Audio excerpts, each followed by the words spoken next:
Hello, ladies and gentlemen, and others, by whatever name you may prefer. Welcome. Today is currently Halloween. Been thinking all week about a game to play, and I am happy to say I did not come up with jack shit. But luckily, Technician made a suggestion, so let's judge him heavily on his terrible decision-making skills. Just gonna wait to see if I get a confirmation from Technician that I sound alright. Pretty sure I do now. Probably not. But while I wait, and let's see. While we wait, I suggest you all get your beverages ready. You know, after all, I am a crippling alcoholic. But social drinking scares me as well, so I drink with people across the internet. I should really mute the mic as I do this. Just wrenching it up. Not in my drink. At least not yet. Nice. Reaching for my emergency ranch supply. It's on a shelf off to my right. Yeah, that's a fun story to share as we wait. Jeez, that sounds like fucking just somebody shitting. I once got a bottle of ranch for Christmas. That was alright. Oh. Oh. Sorry. I'm used to dealing with people that are competent.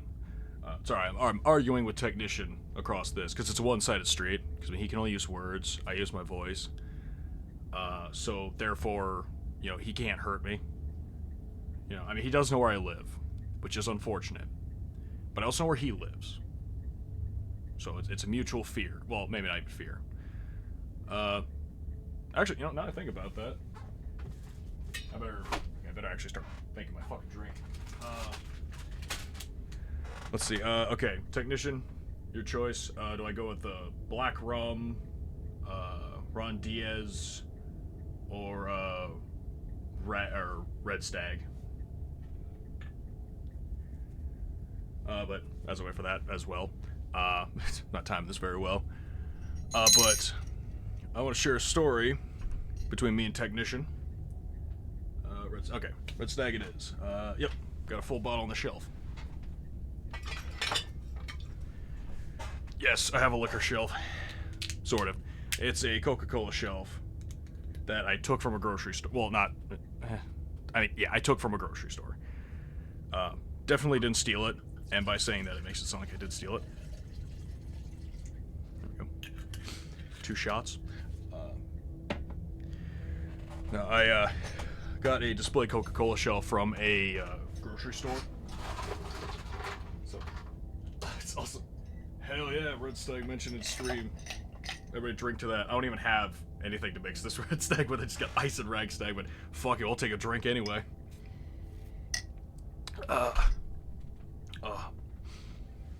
That's good. Doesn't kick yet. Oh, nope. Oh. Man, it's a fighter. Went down alright, and then it just kind of kicked back up. Alright, Oh, my insides feel toasty now. But so me and, Technician, years ago, we made the joke, I guess, where we said that when either of us turned 30, which was, as I said in one of my previous streams, that was 50 years ago, or no, 40 years ago, just to make sure I get my lore correct. Lore that probably will not hold on. I'm just a chronic liar. But so we made a deal that if both of us, whenever we turned 30, we would hunt the other for sport. And so we were hanging out one day, and he turned to me and he said, it's like, I had a dream last night. I was like, oh, what was your dream? He was like, that it was my 30th birthday, and that you showed up to my door with a hunting rifle, ready to shoot me as per our promise. And in that moment I realized, wow, it's like I feel so lucky that my friend Subconscious thinks that I am that dedicated to a joke to shoot him on his 30th birthday. If I was gonna do it for real, I at least give him a couple weeks to wrap shit up. You don't just go 30, bam. You know, like you don't off somebody like that. I mean, maybe professionals do, but I don't. You know, I have a little bit more standards. I like to, you know, have people really feel the fear of the end approaching. You know, give them an expiration date. All right. But anyway, yeah, it really wasn't fair on technician's behalf. He is older than me by about 30 years. So by that point, basically, he promised me before I was even conceived. Like, this was a joke we had before I was conceived, and he was like, you know, like 22 or something, probably more like 18. Then, you know, when I was born, I decided, you know, then I came into his house. Fuck it, you know, this fucking Laura's bullshit. Let's get to the game. I'm gonna be building this shit up, and it's like I'm gonna keep trying to work with it. It's not gonna fucking work out. All right, so I decided to stop here when I started the game up because this feels like a really heavy moral decision. Just like when you get a test in school and it says name, like the fuck do I put there? It's like, jeez, you know, like they really fucking hit you hard when they put that on. And yet, you know what's the weird thing? Every teacher does. I feel like there's a conspiracy theory going on with this. Is that, you know, name at the top of the page, like, you know, like fucking, like, what are they trying to, you know, accomplish? Asking us this question. It's like, bullshit, I'm gonna tell you my real name. God damn, I'm gonna get so fucking sidetracked. Anyway, you know, I'm not English, I'm an American, but I guess I'll have to go with this one. Much to my disgust. Serenity Forge. This is a horror game. Okay, the fuck, okay. What kind of a conversation do we have where this implied that this was a fucking horror game? And on Halloween, no less. The least scariest day of the year. Okay, now I just thought about a quick thought where I was just like, man, you know how, like, the perfect Halloween would be if you had, like, you know, Friday the 13th in the month, and also on Halloween it was a nice full moon. I was like, oh, like that'd be awesome. Oh, I also realized I have to click past this. Typically those messages just go by automatically. Whoever horrors you may find in these dark spaces have heart and see them through. I don't have heart, I have spite. And also lust. Lust might be added to the list if what Technician said about this game is true. As per real life lore and also character lore, I'm a monster fucker. Alright? But only female though, I'm not gay. Alright? Like a big slimy blob identifies as a guy. Nah, not interested. Big slimy blob, that's a girl? Hell yeah. Alright, there are no particular trainings, there's no wrong decisions, there's only fresh perspectives and new beginnings. This is a love story. Oh, God. I don't even have a hangover about throw up.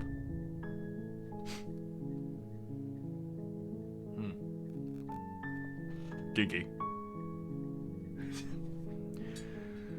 Alright, well, so let's go slay this princess, possibly. Anyway, but I need my decision-making juice, so, you know, everybody drink your decision-making juice. On 3. 1, 2, 3. Cheers.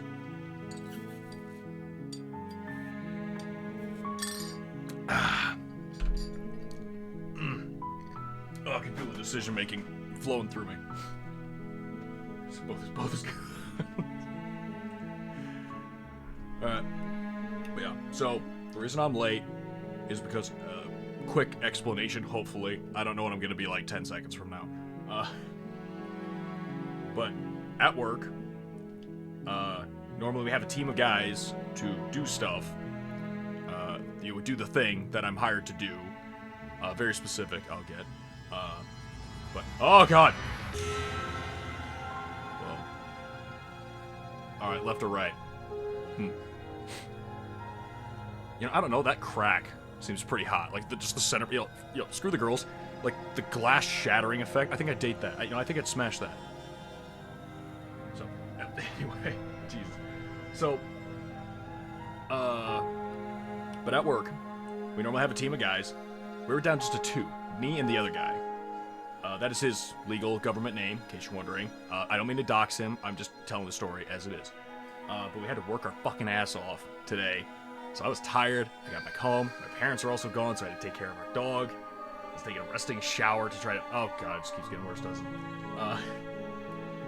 Dear God, grass! What horrors await us. But yeah, so got a little tuck it out. Need to take a shower. Really kind of collect myself a little bit. You know, inject caffeine directly into my veins. And yeah. Oh, also I made chicken nuggets because I'm a fucking grown man. All right. So yeah. So yeah, I got my chicken nuggets with ranch. I would have hot sauce, but that's not what I have.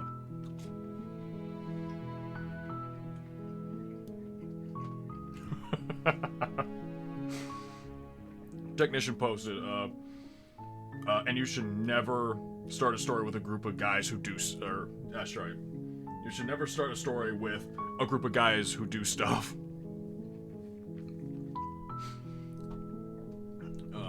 Alright. Anyway. Alright, so everybody get loose. You know, prepare your judgmental words. And, let's go. Chapter 1. The Hero and the Princess. You're on a path. Ah, in damn the it, I was woods, hoping I could do voiceovers. And at the end of that path is a cabin. And in the basement of that cabin is a princess. Whoa. Cabin? You're here to slay her. If you don't, it will be the end of the world. I didn't bring my fucking guitar. Damn.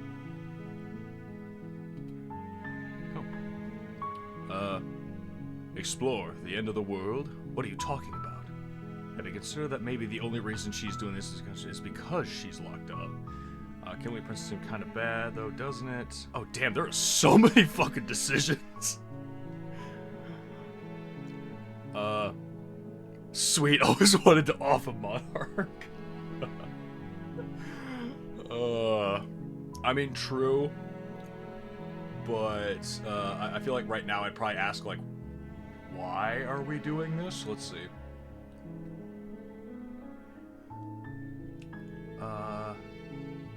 Yeah, basically, yeah, like, killing a princess seems bad, isn't it? Yeah, but yeah, probably end of the world. What are you talking about the end of everything as we know it. No more birds, no more trees, and perhaps most problematically of all, no more people. Hell yeah, let's keep this princess alive. An end to her. Whoa. Jeez.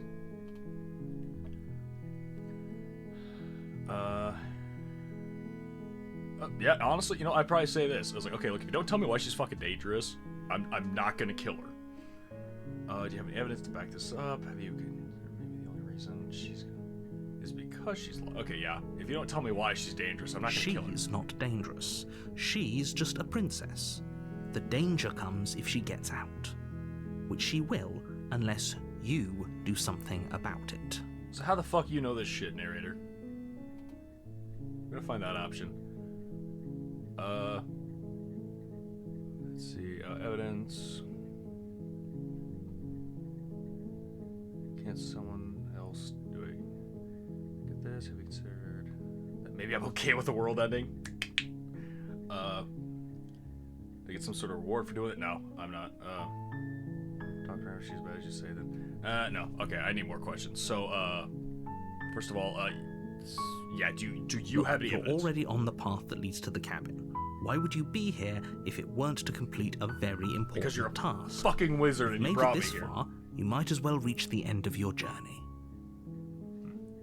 By the way, if it was not incredibly obvious from the get-go, anytime I interact with horror movies or horror in general, I cannot help but make jokes. Like, not as a defense mechanism, it's just like, I just see this stuff and I just can't quite take it seriously unless I'm like properly roped in or not with people. It's the only time I probably genuinely get brought into a horror game. If I was in my room right now, lights off. Actually, fuck it. Technician, should I turn the lights off in my room? Make this a little bit more personal. Maybe a little bit more romantic. Yes. just yes. Can't tell if that's a soft yes or like a fuck yes, you know. Alright, so that effect. My door is locked just in case robbers come in. They can't get through the door unless they want to. And then, so TV. Actually, no, I probably should leave that on because that has my stream thing. Whatever. Let's see how dark it is in here when I drop the lights. Oh yeah, that's pretty good. Might fuck up grabbing my shit, but lock the door too. It already is locked. All right, yeah. So, might as well reach the end of the journey. Okay, first of all, I am not above turning the fuck around. Like, I'm not, like, if I were to walk, like, fucking miles and miles over broken glass, and I feel like, oh yeah, now that you're here, you might as well kill this girl. But fucking what? Like, no, I still have my fucking morals. Like, I'll turn back. Like, actually, fuck you, why do I have to take the same path? Maybe I'll go inside and, like, free her so she could kill you, narrator. Okay, yeah, so what happens if she gets out? The more specifics you have, the harder it will be for you to do this very important job. She's a princess. People will listen to her, because listening to her is in their nature. And when they do, everything will come crashing down. Okay, so I think what this guy's implying is that the princess, at least in his words, I don't trust him, is that this princess herself is not evil, but if she's let out, the events that follow will be bad. And therefore it is by his standpoint that I have to kill her. But also, now here comes the other thing, is that this guy already knows how time's gonna play out. He should already know my decision before I make it. So this guy should know that I'm gonna go in there, I'm gonna give that princess a firm handshake and say, hey, how you doing? And then he knows what follows that. So he, honestly, whatever he says, like, it's one of those time conundrums where it's like, okay, if someone already predicts your future, they already know that you're gonna go against what they predict. So you should do it anyway. So honestly, this dude talking is not, like, negotiating me at all. So, I mean, it gets kind of stickier from there if you have, like, sort of like, oh, we're, like, there is no timeline, like, this is the most, as far in the future as you can get. Wait, no, then he wouldn't know. Whatever. That's a whole fucking loop.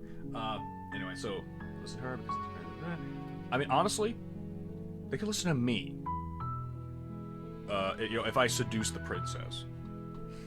Have you considered that maybe the most shooting in the world is because she's While I locked up? appreciate the mental exercise, we are running up against buddy. a bit of a ticking This is clock. not fucking mental exercise. It's like, dude, I've been fucking doing, like, what's, like, beyond exercise? I've been fucking doing a marathon of Nevertheless, thoughts. let me assure you, the princess is locked up because she's dangerous. She is not dangerous because she's locked up. And What about before you, you decide to narrator? waste even more of our time by asking how I know that, let me suggest a more pragmatic lens through which to view this situation. Okay. I'm listening. I'm open to perspectives. Causality doesn't matter here, because the end result is the same no matter what led us up to this point. If the princess leaves the cabin, the world will end, and there is no changing that. But again, if you already know how the future is going to portray itself, and you know I'm not going to listen to you, you would still say the same thing, knowing that I would go against it and then save the world. It's So no yet again, use your arguing words are semantics bullshit. over a metaphorical chicken or egg, because the egg is hatched and it's about to ruin everything. But maybe that egg's got a sexy monster inside of it. That is of age when it hatches, to clarify. Stuff. Unless, of course, you do your job and slay her. Ah, damn. Too bad I'm dyslexic and I can't see S's. Know what I'm saying? Know what I'm saying, boys? Yeah, you know what I'm saying. Seems kind of bad, though, isn't it? He's gonna be like, no, because you say I'm the world. Can someone else do this? No, you're already here. You'll probably say, forget it, I'm not doing this. You're like, no, you're already this far. Have you considered that maybe I'm okay with the world ending? He'll probably say some bullshit to that. Honestly, I feel like I just want to get things moving. Do I get some sort of reward? Again, I do not give a shit about that, because again, it's gonna be like, fine, you get a t-shirt that says I saved the world. Actually, if I saved the world and all I got was a t-shirt, I actually think that would be pretty funny. Okay, I guess the character could be an outside force. But again, the narrator seems to already know everything, and he seems to have brought you into this world to prevent something. So he should know what your actions are. Sorry, I'm talking to technician. But look, I'll go to the cabin and I just say, yeah, okay, look, then maybe, all right, maybe I'll slay her, all right? Then I guess we'll just have to see what happens. But a word of warning. If you go in prepared to hear her out, she could easily trap you in her web of lies. And the more you listen to her honeyed words, the harder it'll be to pull yourself out.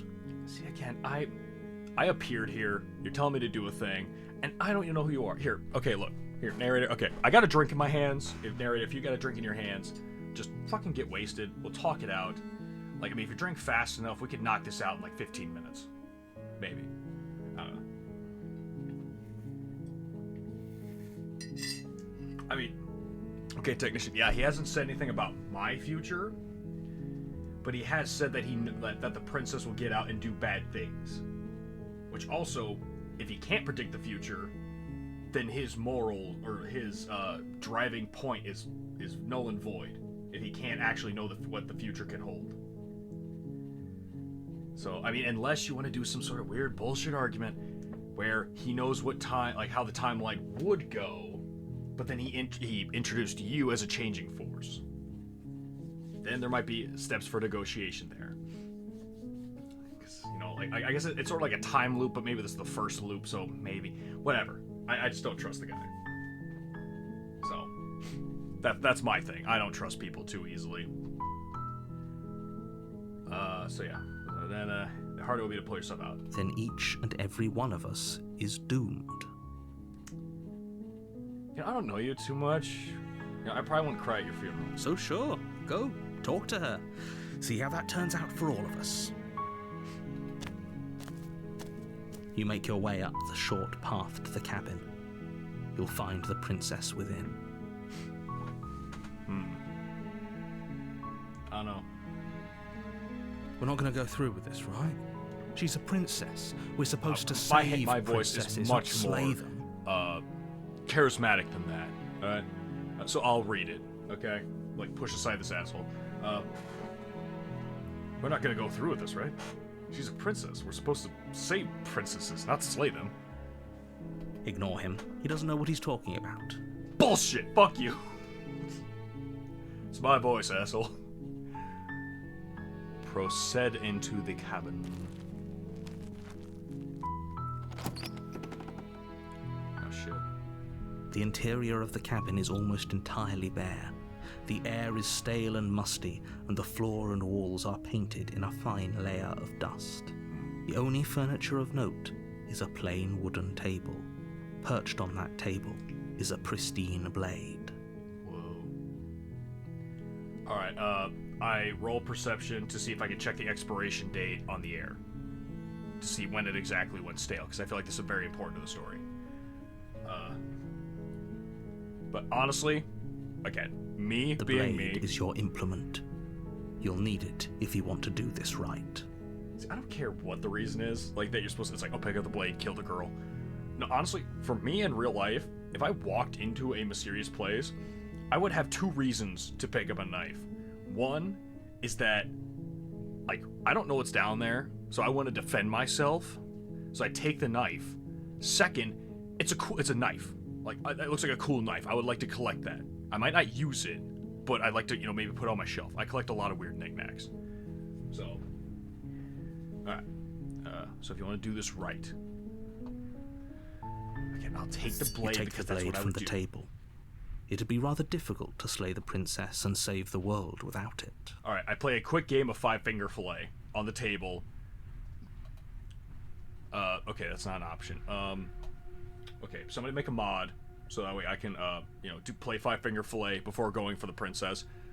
So that way if she, you know, imagine how confused she would be, even if as a monster, if she heard you grab the knife, heard a bunch of tapping, and then you came down, you're missing like 3 fingers. It's like, like, are you okay? It's like, no, I'm not. Let's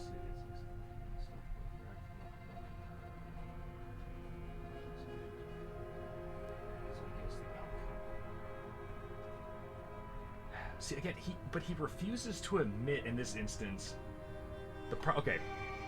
So, technician's kind of going back and forth with morals and stuff with me.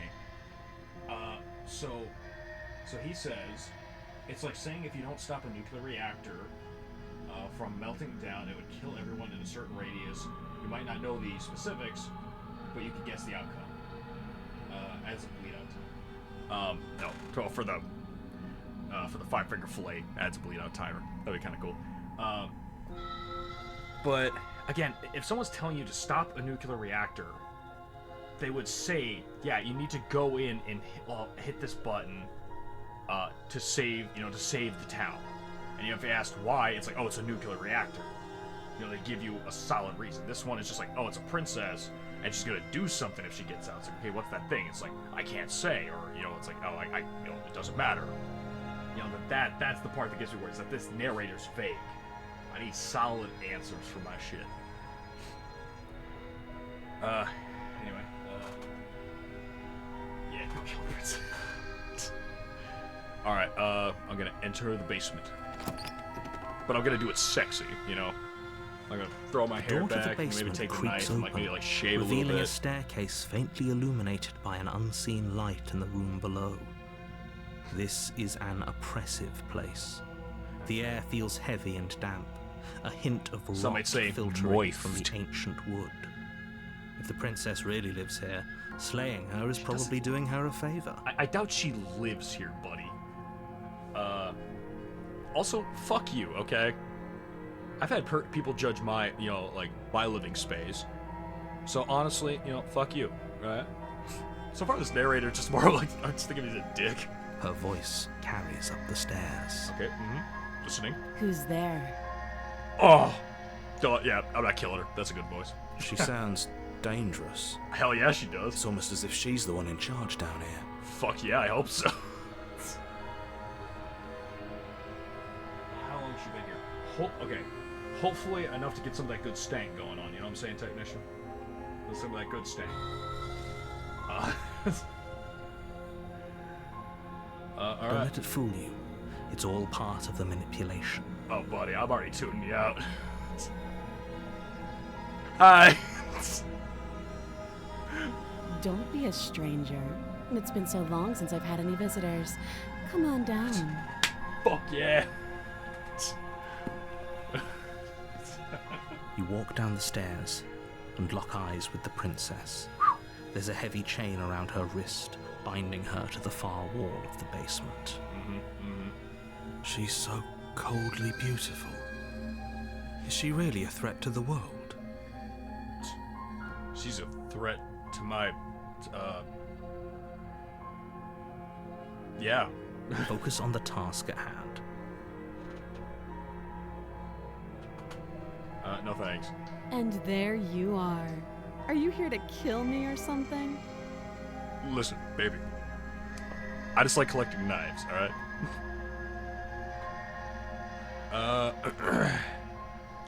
No, the fuck you mean, no? Look, okay, honestly, I just like to talk, okay? Then why did you bring a knife with you? I like collecting How about you knives. drop it, and then we can chat. But then that damages the blade. Can I set it down, maybe? She makes a compelling point. What if we just dropped the blade and talked? Look at her. It's not like she's a threat. Okay, first of all, we gotta do some Tom and Jerry shit where, we draw a line across the room, where we guess where the chain's gonna end. And we just kind of stand, a little bit back from it in case something happens. And then just, so... I mean, if she's also a monster, she could probably transform into something bigger. Hopefully she does, you know what I'm saying? You know what I'm saying, guys?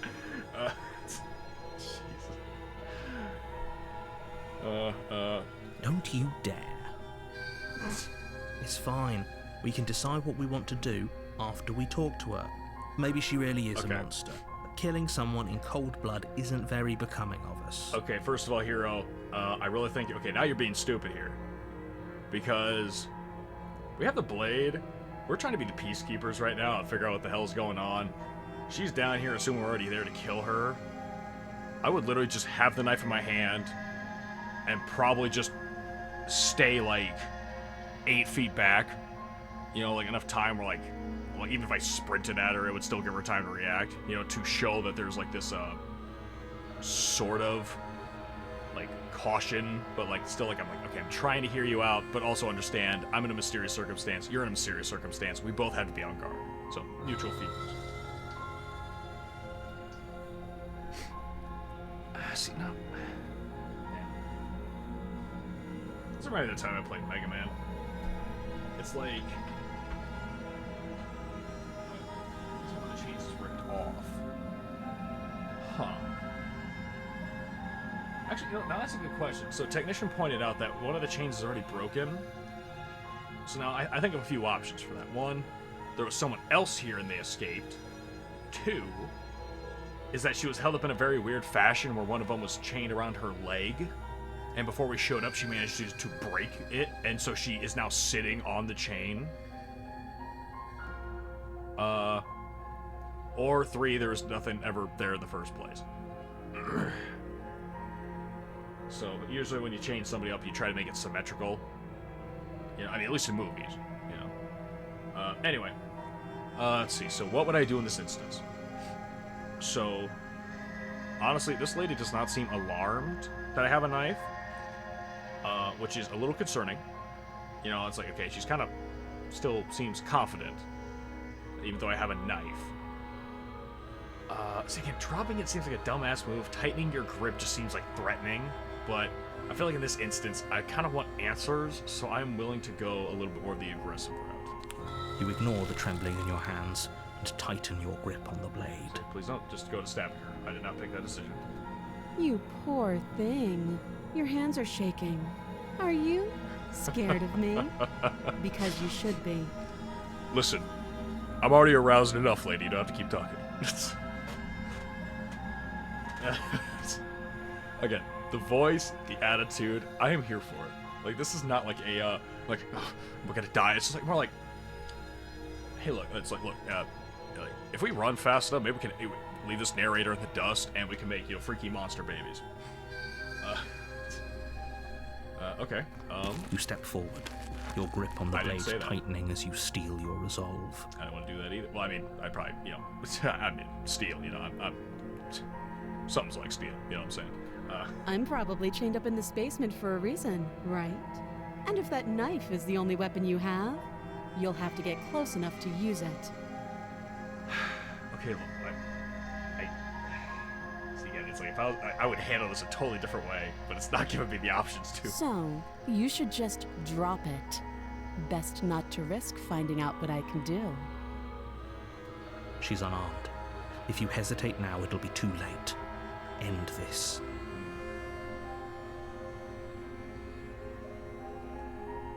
Does she play that? Okay. Okay, Technician said, and this adds to something I need to say now, because this is an interesting fact I learned recently. Well, not recently. I've kind of sat on this for like a year. So he asks, is a question. Does she play by the insect mating rule? And I know for a fact that at least if he's talking about okay, I mean it depends on the insect. If he's talking about dragonflies, basically that would be us sticking our tails or butts together, and then that's how we mate. I mean that sounds alright, but you know not quite what I'm into. If he's talking about praying mantises, where after they make love, the woman rips the head off of the man. That is actually not true. The times where that has been witnessed is when the praying mantises know they're being watched, and the female, out of literal confusion and stress, rips the man's head off. Which is terrifying. Like, could you imagine, you know, having a lovely date, you know, with your girlfriend, you know, you sit down, you get dirty and stuff like that, but then midway through, she feels like she's being watched, so her only answer is to rip your head off. Like, sure, why not? You know, that's, I mean, that's some serious paranoia, but hey, I ain't a praying mantis, so I don't know what goes on through their little, you know, heads. But it apparently is because they are being watched. If they do not realize they're being watched, they won't do it. So she's armed, heads now, too late. End this. What if she isn't bluffing? What if she kills us? Are you sure she's not? Actually, that's a good thing. Are you sure she's not unarmed? Because honestly, I'm assuming a shapeshifter right now, and shapeshifters can do all kinds of crazy shit. I'm not yeah. Drop the blade, slay the princess. Okay, like, yeah, explore. Okay, I'm You're sorry. Can so we just talk? close. Don't give up. You've come this Narrator, far. shut up. No, this is a good idea. Maybe we can de-escalate things. See, what I'm worried is I'm clearly, like, you know, kind of British. So normally, you know, I give a calming smile, but I'm assuming I'm British, my teeth are probably fucked up. So, I might be at a disadvantage here. Oh, threatened, are we? You poor thing. Drop the knife, and of course we can talk. Okay, look. I don't know what you are, but you're hot. Okay? And I know what I am, and I like knives. So I'm not dropping this knife because, I mean, like, this basement is probably, you know, musty and stuff. If I drop it, it's probably gonna either dent the blade or provide some rust. And honestly, the longer we talk here, the blade is getting, you know, consistently rustier, because knowing, like, as incompetent as this character is, he probably picked it up by the blade, so now its oils are on it, so now it's slowly rusting. So honestly, let's just get this conversation over with, so I can get back and make sure the blade is properly oiled so it doesn't rust, because it's a cool knife, alright? And no, I would not leave it upstairs, because what if somebody else finds this cabin and takes my fucking knife? My knife, I found it, finders keepers. Look, I'm not dropping the blade, okay? Then I'm not talking to you. Ah, damn, she's good. Okay, I do sign language that I learned from JoJo's Bizarre Adventure, which is I can see her underwear. Yeah, fine, I guess we're at an impasse, I guess bitch. we are. Alright. For the love of everything, just slay her already. Listen, guy, chill out. I've dated a woman before. I know what I'm doing. Let's... Or drop the blade. Do something. Okay. Just, yeah, honestly, just stares. Stare at the princess, The narrator's squinting pissed. This is fiercely. actually making me so happy. She squints back. Oh, yeah, we're getting this on. This is happening.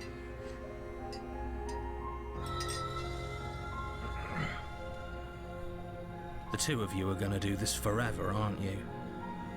Yeah, honestly. You'll have to blink eventually. Just Bro. make a choice. Alright. Real fact about me, if you want to know. When I am focused on something, I do not blink. I have legit, like, worked on or worked on, like, some model kits. I forget which one it specifically was.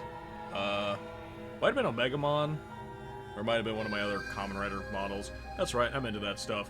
You're welcome for knowing that. Anyway. But I have worked on those models, and my eyes are just locked open for, like, I swear, like, at least a half hour or so. And then when I finally blink, it feels like my eyes are now like sandpaper, like it's like, oh shit, like I need to blink more. Like, it's unpleasant, but I know I have to blink to get my eyes, you know, kind of moisturized. Alright, let's make a choice. Alright, so, let's see. If I was in this instance, had to make a choice. First of all, I'm not fucking killing her. I mean, honestly, she seems pretty cool. If this is one of those, you know, kill one for the lives of many, I'm not sure if I can do that. I mean, now I know her too much. She spoke to me, like, I already know her too much. I can't kill her now. She talked to me. Honestly, even if it was a dude down here, and he was like, hey, what's up? You know, boom, best friend. I can't kill him now. He said, you know, he asked me what's up. He's considerate about my feelings, you know? Plus, by the way, I said hi to you. What kind of murderer just says, like, hi, you know? Fine, you know what? I don't want to drop it. I would prefer to put it down, but I guess this monster girl, potentially, might be cooler than the blade. So I'm gambling. And normally gambling doesn't pay off, but I'm doing it anyway. The blade tumbles out of your trembling hands Not trembling. and drops to the floor Arousal. with an unceremonious clang. Thank you. Maybe now we can just talk. Oh, you know, baby. Also, that the way you said that, now that seems like it's you know, kind of, you know, like yeah, hey, come closer. And it's like, okay, now you're trying to kill me. Against your better judgment, you I step did not want forward to do to that. speak with the princess face to face, unarmed. Yeah, she's a shapeshifter. Her proportions are fucked. Either that, or maybe she's just a freak. I'm a freak too. Alright. We'll be fine. Hey, listen, we will not be fine because, we're already both fine, you know what I'm saying? I don't know what you're hoping to accomplish here, but I can assure you there's no reasoning with her. Just make sure you don't forget about the blade on the floor. You're going to need it. Yeah, I know. It's a part of my collection, idiot. So here we are. What an awkward start to a relationship. Hey, look, I don't believe in first impressions, but I always believe in second chances, alright? So. Okay. Oh, fuck, second option. A relationship. Are you coming on to me? Honestly, I feel like if I go with that, she's just gonna use my horniness to kill me. So I feel like I need to practice some restraint, get to know her, then I'll let her kill me. How will we get you out of here? I'm here because you're supposed to end the world.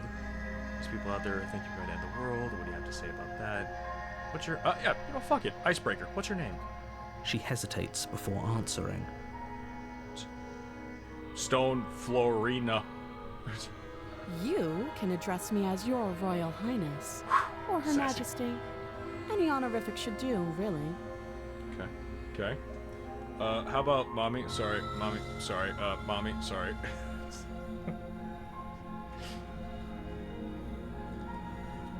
Note the lack of detail.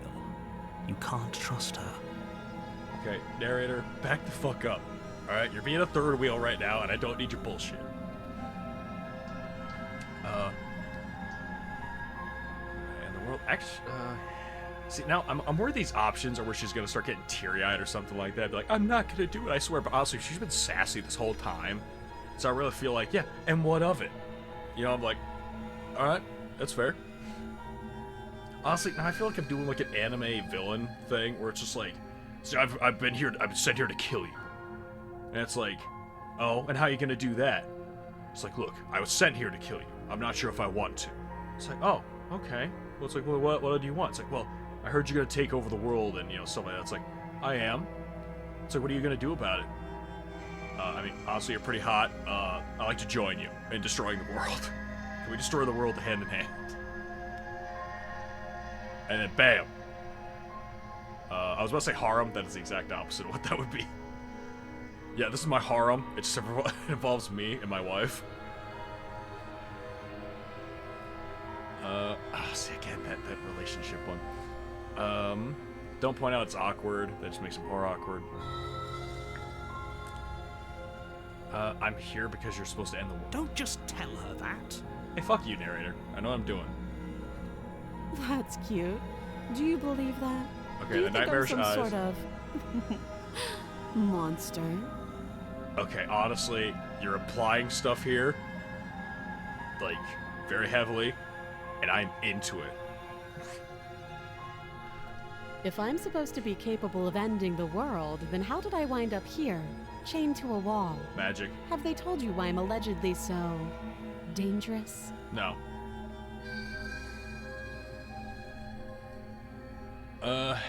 Let's see. No, I can't. If I'm supposed to do the thing, they shouldn't hold it back information.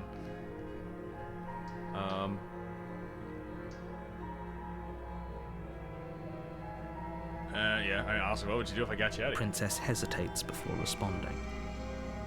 Okay, for how long? Because I feel like that's also a key point on how long. She doesn't know.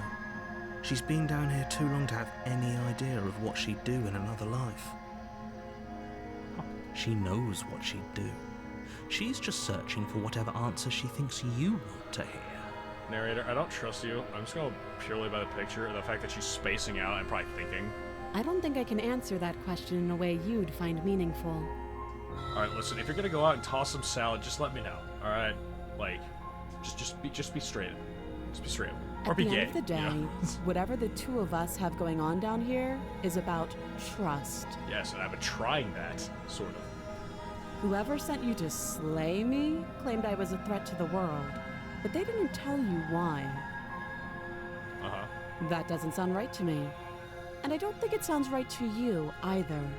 Okay, Otherwise, now... we'd be killing each other instead of talking. Look at me, just fucking do it. Says narrator.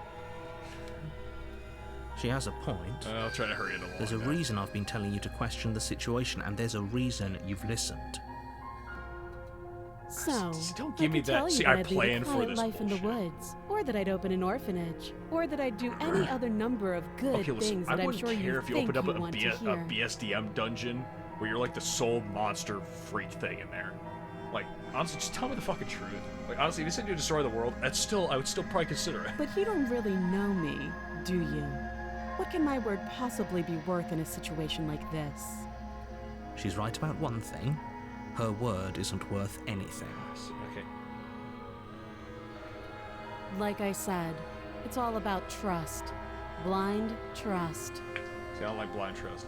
So do you trust me, the prisoner, the victim, the princess clearly incapable of ending the world?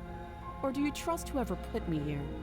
Okay, the voice does not match the innocent, like, claim.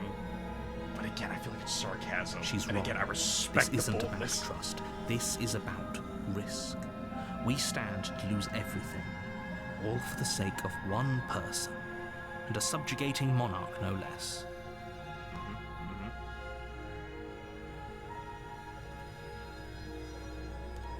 Okay, look, honestly, asking someone how long they've been in prison or something like that, it does not work. I mean, honestly, like, you probably just sleep most of the day, so it probably really fucks up your day cycle, or your day reading. How would I get you out of here? See, I'm running out of... Okay. Yeah, yo, fuck it. Okay, relationship. Are you coming on to me, Don't baby? jump to any weird conclusions. We're two people who have met each other. By definition, we have a relationship. No, it's kind of accomplices.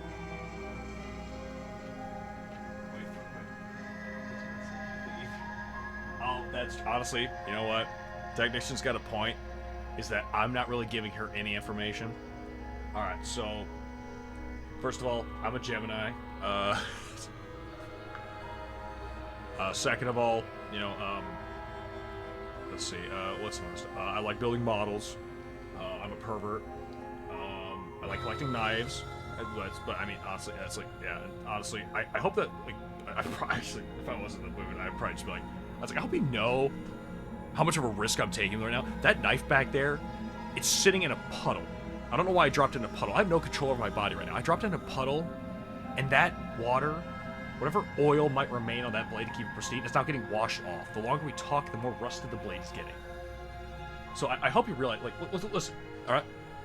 Like, I'm taking a big risk here, all right? So I want you to give me some fucking respect, all right? Plus, those stairs really tired me out, all right? So think about my perspective. You gotta sit here the whole time, bitch. Jeez.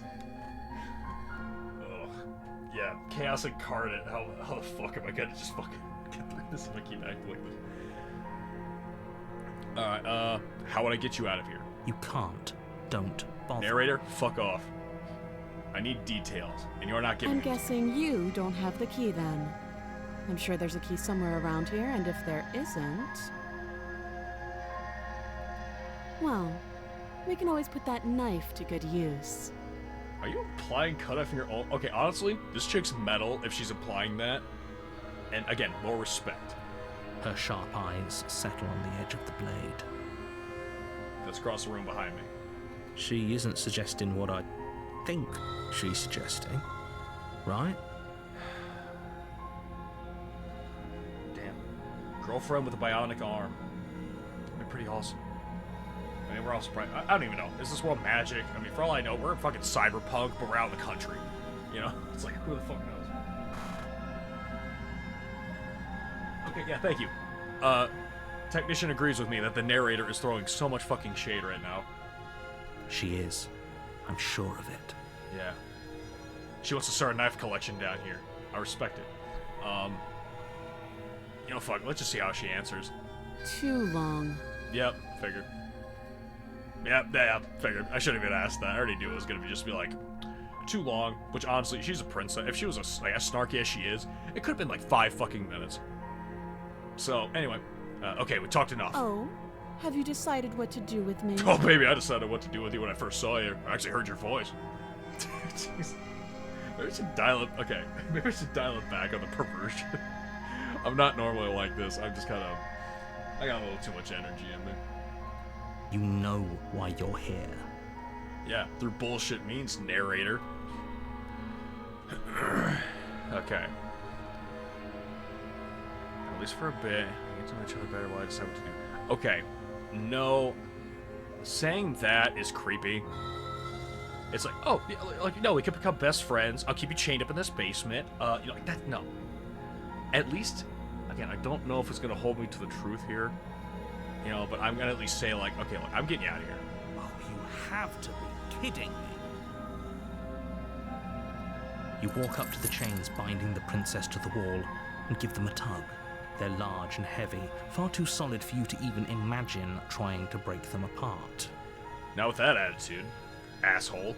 If you don't have the key, maybe you should go looking for it. I'm sure it's somewhere upstairs. Listen, are you quantum locked? Like if I turn my back on you, you're gonna turn into a monster when I'm not observing you. Doubtful. Whoever locked the princess away down here intended for her to First never of all, see we're the in a light basement of with a day. shit ton of stones. They wouldn't have just left the key to her chains somewhere in the cabin.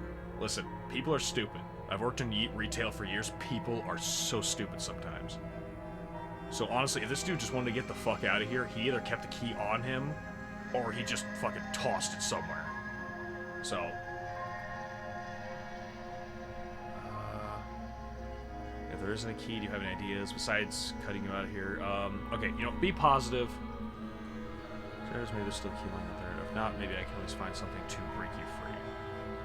Again, there's stones in the basement. I would try to check for a loose stone and probably just try to smash. I don't know, something in the wall. I mean, again, it's bolts into a stone wall.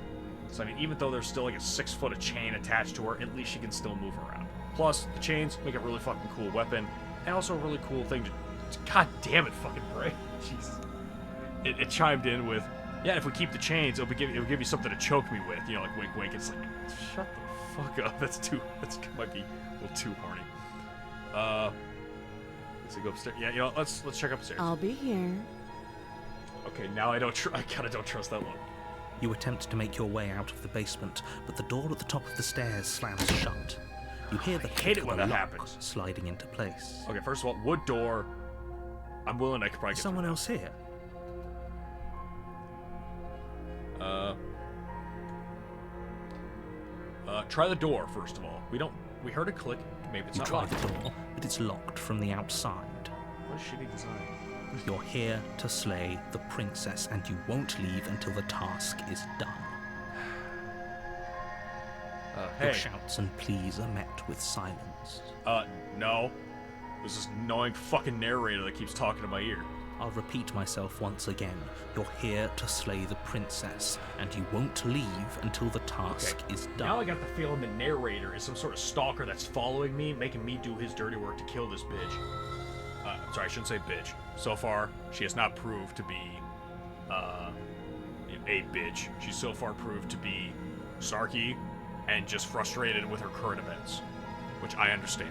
That is totally reasonable in my opinion. So honestly, narrator, I really think that you're some kind of sneaky wizard following me around to make sure I just, murder this woman for you so you can frame me. You make your way back to the bottom of the stairs. This would have been so much easier if you'd simply slain her shut like the you were hell supposed up. to.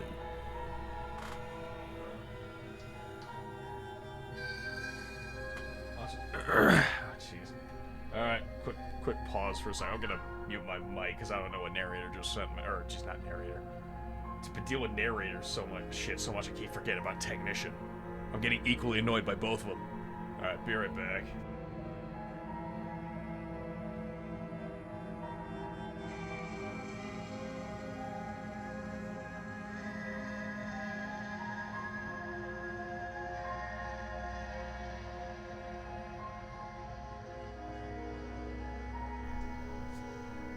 Okay, technician. It's not like that, okay?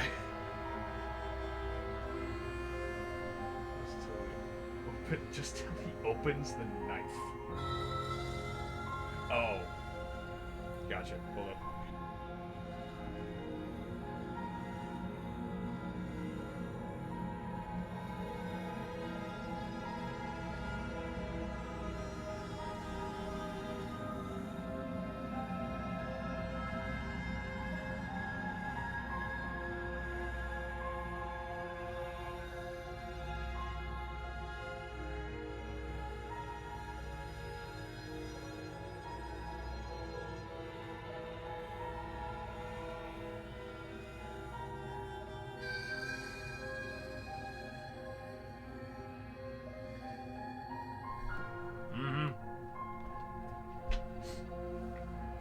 Honestly, now it's my headcanon that Danny DeVito is upstairs locking the door, or he's the one upstairs right now. That's not my headcanon since you showed me that video. Alright, but... Alright. Easier for whom?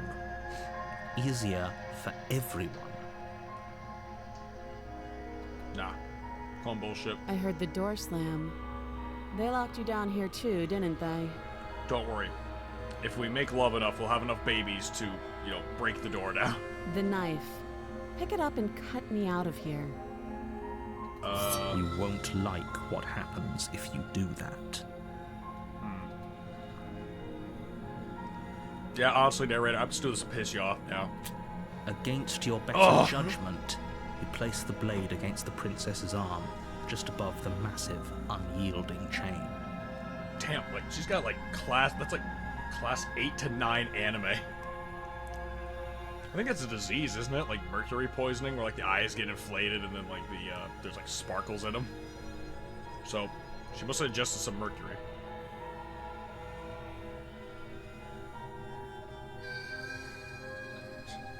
Technician, you should see if she bleeds. That's a threat. Honestly, even from this photo, I can't really even say if she bleeds right now. I mean, her flesh is being pushed aside, but I'm not sure there's actually blood leaking. As we'll find out in just a moment. You cut into her flesh. I'm not into this, but, you know, The blade is sharp, and you make quick Holy work of it. fuck, she's metal as Before shit. long, you're able to crack through bone, and she pulls the I bleeding knew that was a stub good of her knife. arm through Went the through her iron arm like cord. butter. She didn't so much as utter a sound. Kinda hot. Free from her bindings, the princess turns to face you, her fierce gaze meeting your eye. Hey, listen, like I said, I'm not into this, but I might be able to be convinced. How is she so composed after losing an arm? It's like she isn't even bothered by it. Yeah, that's exactly what you want to say to someone who just cut their arm off. You're like, wow, you cut your arm off. Wow, it's like she's not even bothered, but like, yeah, no. Thank you. Now let's get out of here. Damn. Honestly, again, I'm back to assuming this is a time loop and she's been through this like 1,000 times. So she's just like chill about everything. No, we won't have any of that. The stakes are too high. You can't just let her escape into the world. No, I just can't let her escape into the world. Yes, yes. I was about to call him a perverted wizard, but I'm like, no, that's not an insult. I already admitted that by myself, I'm a pervert. Sorry, see.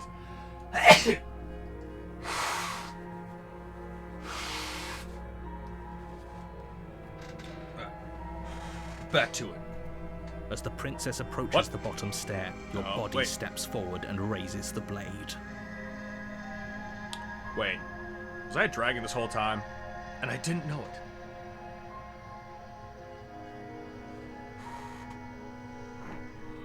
Oh shit, yeah, the narrator might be a parasite in my brain. That might be something. Wait, this isn't fair. You can't just do that. Actually, yeah, I mean, the hero voice and the narrator voice sound fairly similar.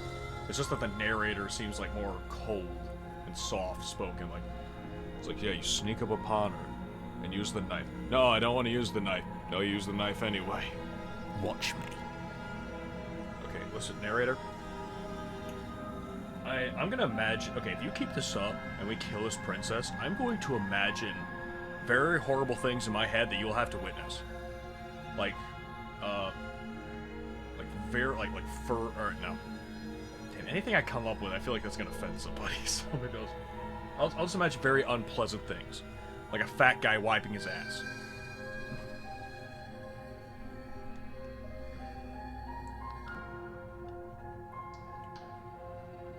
Why do I feel like this is a trap to warn her?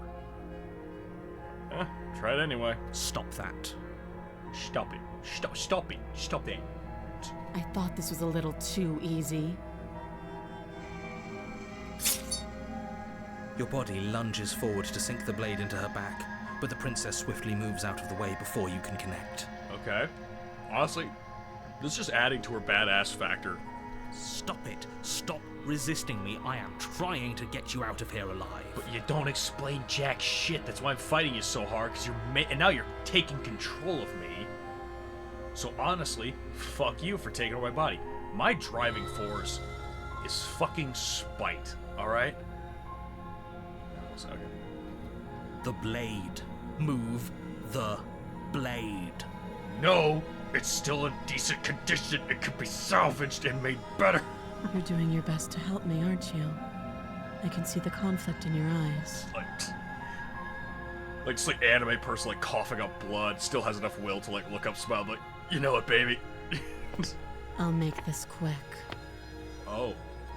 She steps forward and pries the blade from your rigid hands. Again, why is my hand like that? I mean, it's a cool hand, but why? Maybe I'll see you in another life. You know what? Honestly, there's a parasite in my brain that was causing me to hurt people. I'd probably accept this. And then she slits your throat with an almost clinical ease. Her face remains unchanged as she watches you collapse to the ground, blood flowing from your butchered neck. I had to go for the neck. That's like my sexiest feature.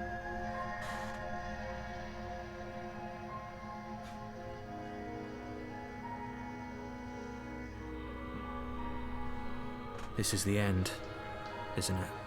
I say it with a clear voice through blood gushing out of my throat. I'm afraid it is. Everything goes dark, and you die. I hope it was worth it. With my last dying breath, I curse out the narrator one last time. Tell him to go to hell.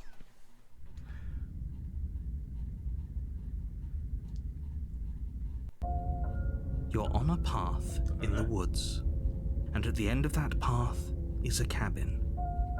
And in the basement of that cabin is a princess. Okay. You're here to slay her. This is very new. If you don't, Excuse me. it will be the end of the world. Well, here's the problem, buddy. If I kill her, it's the end of my whole world. You feel me? Listen, narrator. Alright. Like, you've been backseating this whole time. I understand you want to watch, okay? And I'll let you. Just let me do my thing and shut the fuck up. So, if I have all my memories, I'd be like, what the fuck? I died. Yeah, I basically can that one. assure you that you're not dead. And to answer your second question, you're here to slay the princess. I literally told you that a second ago. Don't forget what he Sorry. did to us the last time around. I Oh. wouldn't trust a word out of his mouth. There's got to be a way out of here, for us and for the princess. We just have to keep trying. Thank you, skeptic. Finally, the voice of reason. I'm inclined to agree. If he doesn't remember what happened last time, maybe it's best to keep it that way. You know I can hear you two, right? Damn It's it. going to be a lot harder than you think to keep secrets from me.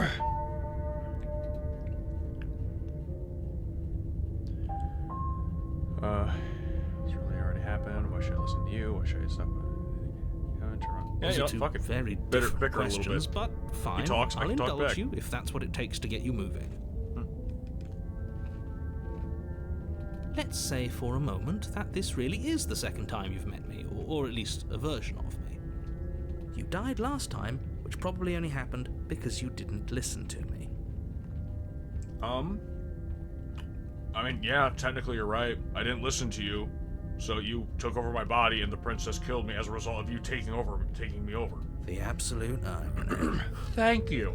Well, that's one way to put it, I guess. Okay, the skeptic got you. Honestly, here.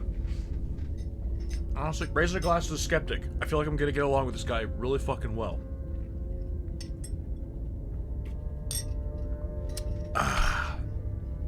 Alright. You really don't remember what happened last time, do you? You practically forced the princess to kill us. Back?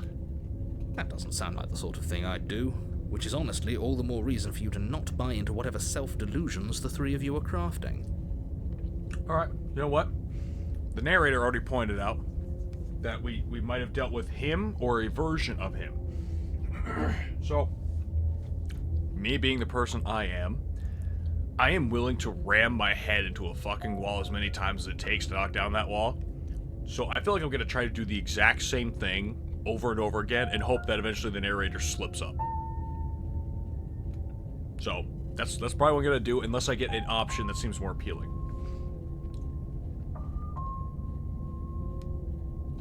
But this is a thought experiment, so I suppose I'll continue to give you the benefit of the doubt. If I did practically force the princess to kill you, it was probably for a good reason. Hey, did you try and free her? Good reason Did you say refuse to something really mean to me? Because if I really did what you said I did, you probably deserved it. I'm a professional, after all. Okay, you know. Okay. I can say for certain that a professional, even if you're a professional, you can still learn new things or you can still be proven wrong. Professional does not mean omniscient. So again, fuck you, narrator. Oh, yeah, technician, what do you need?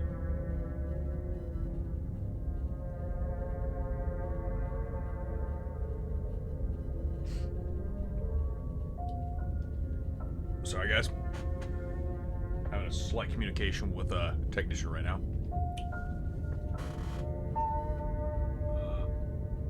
Hit the middle button in the book/journal. Oh yeah, duh. Auto journal. Maybe I should save real quick. Oh, that's familiar. Return book. You died last time, which probably haven't listened to me.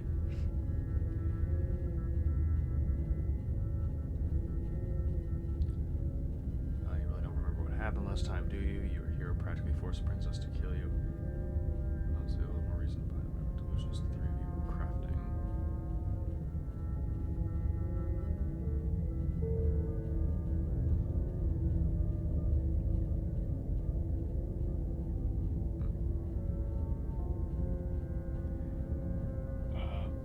Are you trying to tell me to look for something, technician, or is this just you're curious?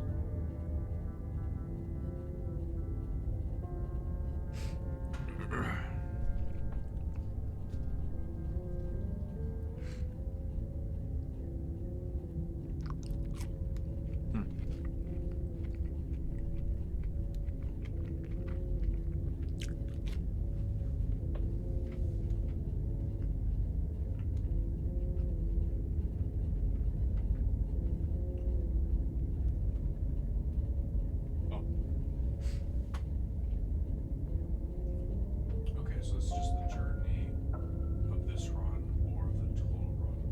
Scroll to the top.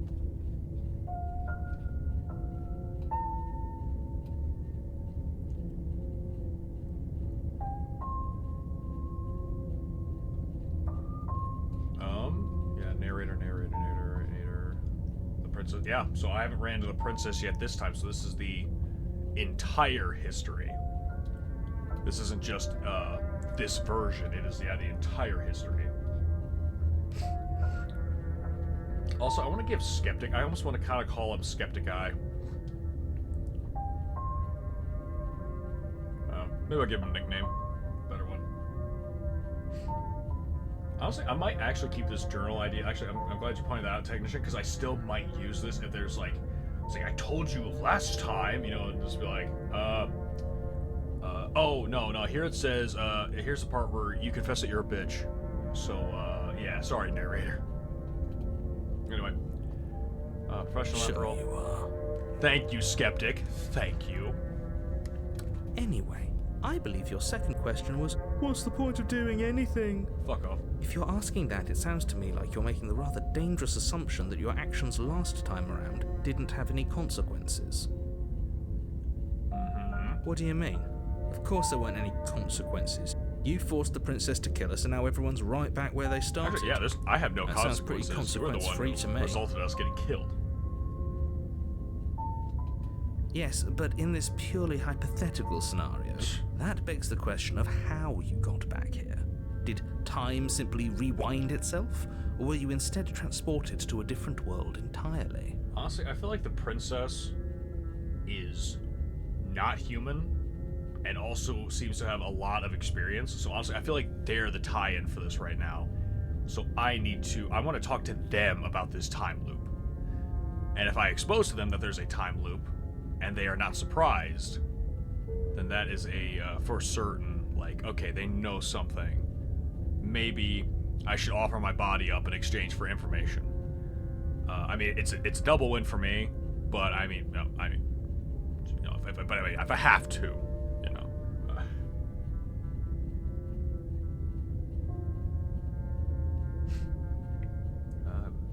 If it's the latter, what do you think happened after you died? The princess ate my body to survive, which I'm kind of okay with. Do you think the people there lived happily ever after? Or do you think that the princess, left unhindered, brought about the end to everyone and everything, just like I told you she would? Okay, buddy. In that world, when I died, I think I brought you along with me. So that world no longer has a narrator. So I think that world is just fucking fine. If not, even if it was like fucking Fallout in this bitch, where everything exploded and people are like suffering and stuff like that, I'd be like, hey, it could be worse. You could have a narrator. So. What a conveniently ambiguous group of things for her to ruin. For all we know, the princess left the cabin and never saw another soul. Okay, honestly, I feel like Skeptic is the one I'm gonna be on the side of. Oh, how I wish that were the case. But if the princess weren't a certain, inevitable threat to the world, the four of us wouldn't be here. As you Yet, say. Here we are. See, again, you say this, but at the same time, I also perceive this, that there is, something more than that going on, where someone is trying to make me do something. Like, it's not even the end of the world. Or it's that, they're trying to use me as this little, puppeteer me into convincing me to kill every version of the princess. So, anyway, I feel like I gotta be the princess. Regardless, I just want to go see the princess. I'm not even gonna waste time with questions You're anymore. talking in circles. Thank you, Skeptic. No, I'm talking in facts. Uh-huh. Fake facts. Asshole. Turn around. No. I gotta see the princess. I guess... No, I feel like narrator gonna do shit. At this point, I'd be pissed. I'd probably just go to the cabin. A warning before you go any further. Yeah, I know you're an asshole. She will lie, she will cheat, and she will do everything in her power to stop you from slaying her. Don't believe a word she says. Okay, look, narrator. Just because she cheated on you doesn't mean she's gonna cheat on me, alright? I'm much more handsome. I'm not an asshole who backseats everything. Alright? Yes, don't believe a word she says. Just go in, take the knife, Just go in, do take what the you're knife, supposed and to. do what you're supposed to. Wink. Wink. Did you just say wink out loud? I like Skeptic. Let's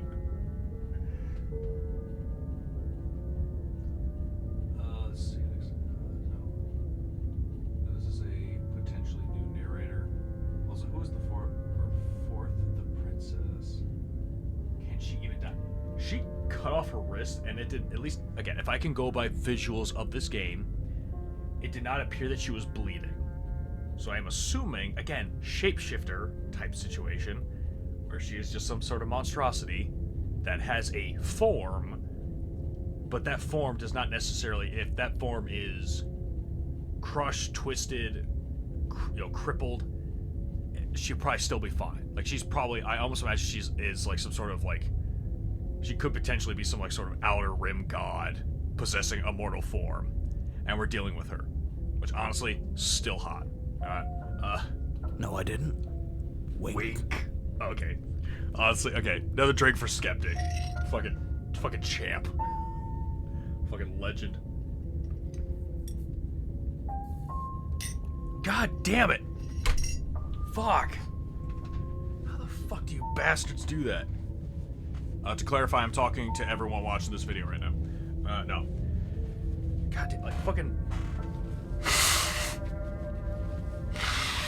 Sorry, blowing my nose is unrelated. I was taking a drink, and there's a fucking Asian beetle that somehow got in here. Fucking bastard, ruining good rum. Or not rum, it's Red Stag. Which is also really good. You know, maybe the little jackass is rubbing it in that he can bathe in alcohol and I can't. Because I mean, I don't make minimum wage. I make actually a decent amount of money at my job that definitely exists. And with my girlfriend, who really loves me, all 100 of them, just like that manga, except it's real, and they all smoke weed. Not with that attitude. Technician, don't take my catchphrase. That's my catchphrase. Ugh. All right. Let's see. Gotta fill back up my drink now. I mean, I didn't really waste that much alcohol. It was maybe like a few sips left. Maybe still. I don't like wasting stuff. So, yet again, all these little Asian beetles that basically like orange ladybugs, yet again, are on my shit list. They're like one of the very few animals on this entire world I hate. And I mean, honestly, on that list, like, I don't even have spiders or any snakes on that list. I think both of those are fascinating creatures. It's mostly the invasive species that are on my shit list. What do you think, Technician? Should I go back to Red Stag, or should I change it up with some rum? Here, let's keep a little bit while I'm waiting for Technician's answer. Just ignore this clown and focus on the princess. Wait, you think the princess is a clown? That's pretty hot, too. Wait, sorry, what? Proceed into the cabin.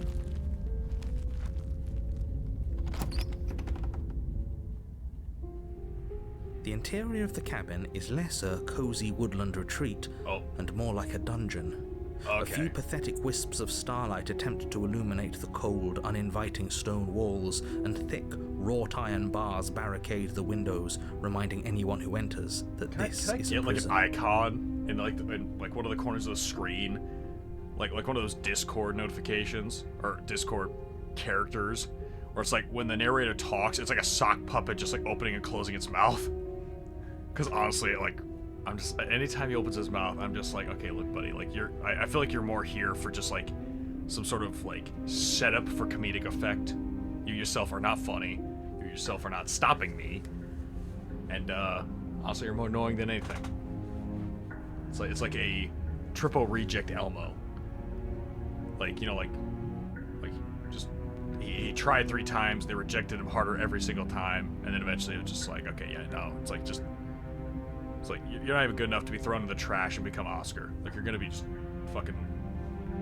It's like, I don't know. Like, maybe we could turn you into a blanket or something and, like, have you in the background shot. Like, that's the best we can do for you.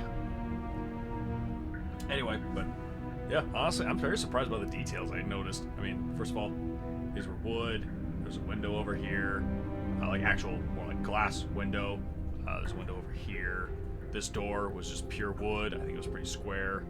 There's not the metal hinges or the gate there. And this mirror was not here either. I'm gonna have to check how I look when I go downstairs. Yeah, make sure I look pristine, you know, maybe flirtatious. Maybe a little bit of bad head, you know, to make sure show my wild side. The only furniture of note is an iron table, bolted to the floor, a pristine blade perched on its edge. The blade is your implement. You'll need it if you want to do this right. But I've already collected this knife. Like can we get like a better knife? Like maybe like a curved blade?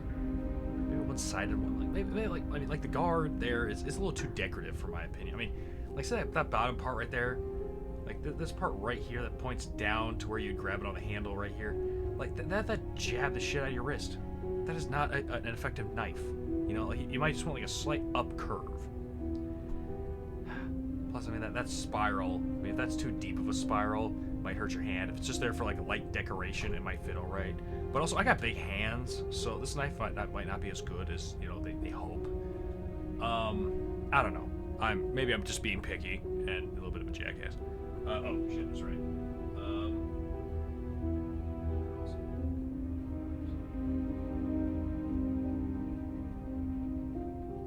Okay. So technician has decided to pee. I think I am going to change the drink up to rum.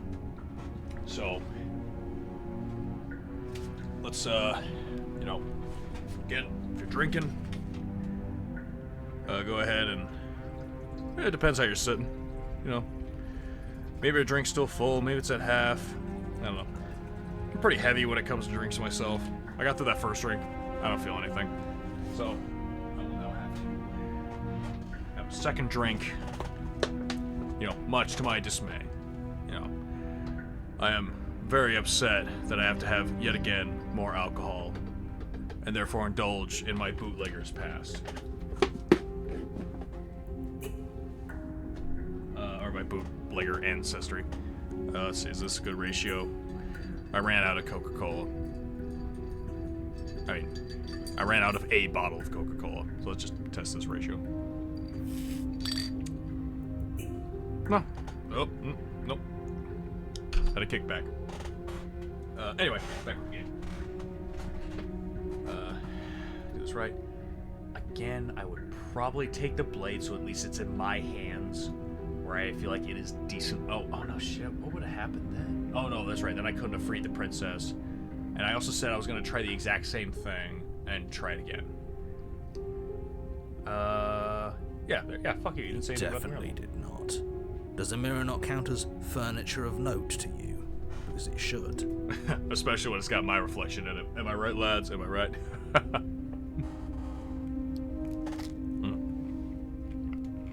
There isn't a mirror. There's a table, the blade sitting on the table, and the door to the basement. There's nothing else in here. Oh. There's definitely a mirror. I see. The narrator's a dumbass. I mean, that's not new. I already knew that. There isn't. I think you know what we have to do.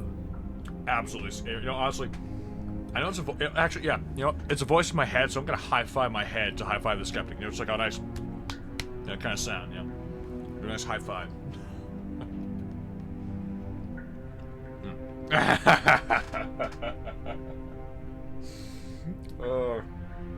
Yep, that's definitely me. Let's see how Let's not get caught up in vanity, but we should definitely take a closer look. Okay. Whatever it is, Fair. he must not want us to know about it. Mm-hmm. Is this some sort of rehearsed bit? Use your eyes. There is no mirror. Why would I lie about something so meaningless? What good would it even do? It shows that you are, in fact, not omniscient. You don't know things, and that, again, if you don't know certain things, it might also imply that you said you know these things and refuse to admit them, when you yourself, the narrator, is actually more ignorant than we could imagine. Which is already my theory. Because, again, he's a stupid asshole. So, let's go Kevin's different lesson. I kind of want to check out the mirror first. Let's do the mirror. Walk up to the wall next to the basement door. It's a wall. There isn't much to see here. This really isn't funny. Well, no option, but yeah, let's do it. You reach forward and rub your hand against the cabin wall. I hope you know how ridiculous you look right now. Oh, I looked ridiculous long before I touched this wall. But it was there a second ago. And now it's gone. If he doesn't want us to know about it, it must be important. We should keep our eyes peeled. Maybe it'll be back. Okay.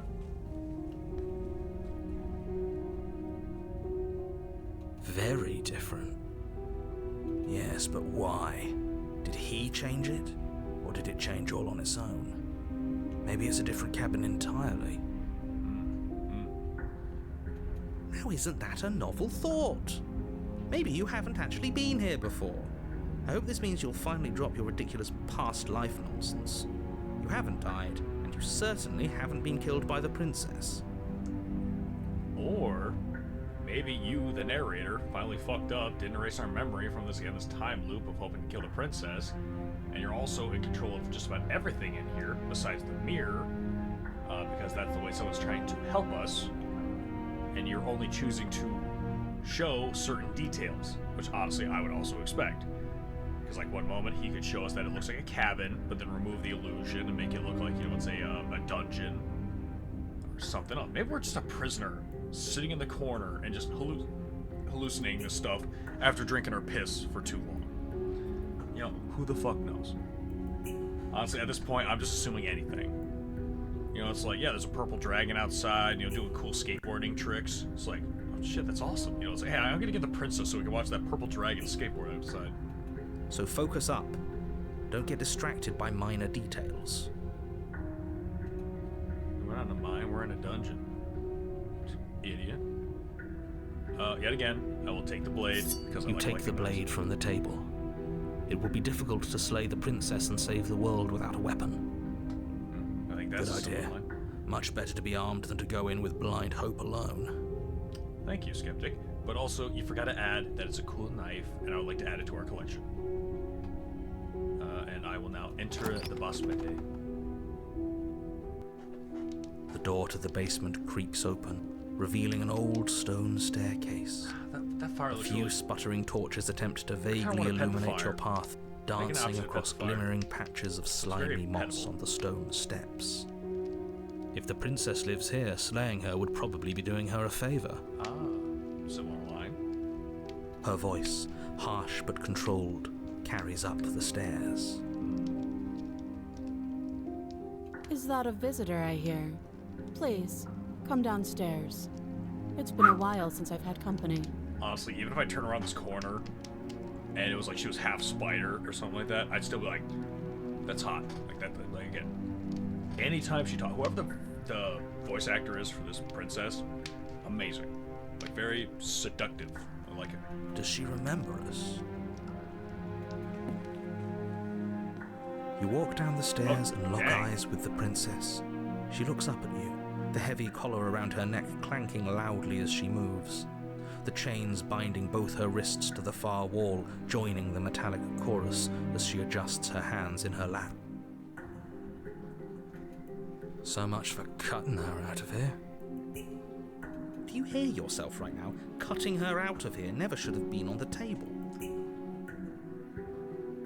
Shut up. Have you noticed the empty chain on the wall? Odd that in a place where everything seems to serve a distinct purpose, there would be something so obviously useless. Honestly, okay.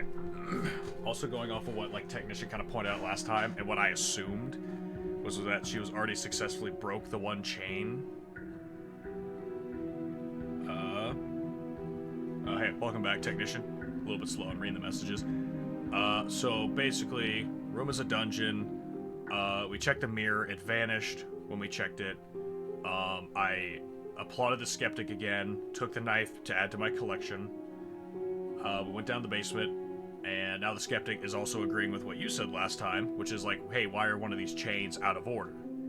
And which right now I'm assuming is, yet again, that the way it looks is that they try to chain every limb minus her legs, but I do feel like she would have a tail from like how thick that cuff is, which I'm not even sure if you can fit a tail in one of those cuffs. I mean, I'm pretty sure a tail can slide out, which is maybe why it's open.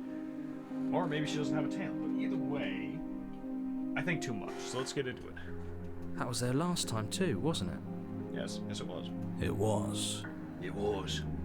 That's what I say. That is What not- an interesting development.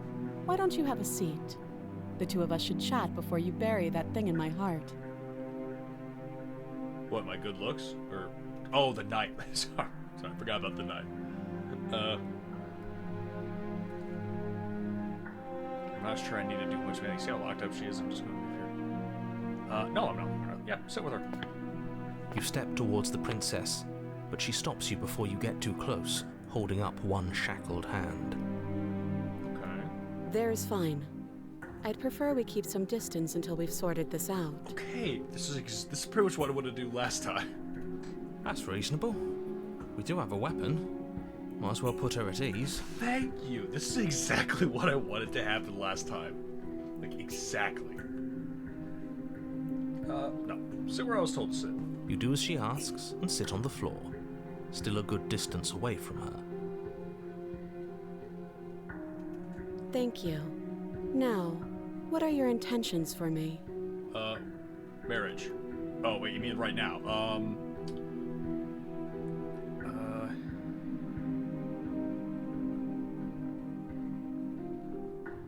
Yeah, honestly, well, actually, where would I be in this instance? What would you have me do? Let me borrow that knife. Oh. Don't worry, you'll get it back. See, now I feel like the implications that you're gonna plunge that into my chest. That's ominous. Thank you. Okay. But she seems confident. Whatever it is she has planned, I think she knows what she's doing. Oh, please, she's just putting on an act to disarm you. That much should be obvious. In case you need to hear a voice of reason, it would obviously be unwise to give away your only weapon. No. Voice of reason ain't coming back for another 2 loops. Though if she isn't bluffing, whatever she has planned might be for her benefit alone. There's no guarantee that what's good for her is good for us. Okay. I feel like I would question her if she knows about the loop or if she recognizes So, me. what should we do? Check to see if she I recognizes don't know. us. I'm just spelling out our options, listing the pros and cons. Thank you, Skeptic. Much Then appreciated. let me help you. I'll start with the cons. Narrator, shut up. If you're handing her your weapon, the cons are that she might use it to escape and end the entire world. And she might use it to kill you. Or she'll admire his craftsmanship like I am. That doesn't sound great. What about the pros? There are none. Narrator? Yeah, maybe I should call narrator Negative Nancy. Yeah, you know what? We'll call him Nancy from now on. It's like, alright, Nancy. This is all snarky. The pros are that we can't trust him, possibly even more than we can't trust her. Whatever she has planned could do something to mess with what he has planned. Or maybe they're both screwing us over in their own ways. Oh, dang. See, I'm not normally so trusting you from the get-go, but I really feel like Skeptic. I might skip with... Actually, no, I might... For Skeptic, he's spitting facts. Looks like she's missing her crown. No, I mean, I think even her hairstyle might be different. Like, her outfit, I think, is similar. I think her hair might be a different. It might also be the angle. Call the narrator technician. Let's see. Nancy, technician. You know, fine. Just to really just fucking confuse the shit out of anybody that listens, and myself.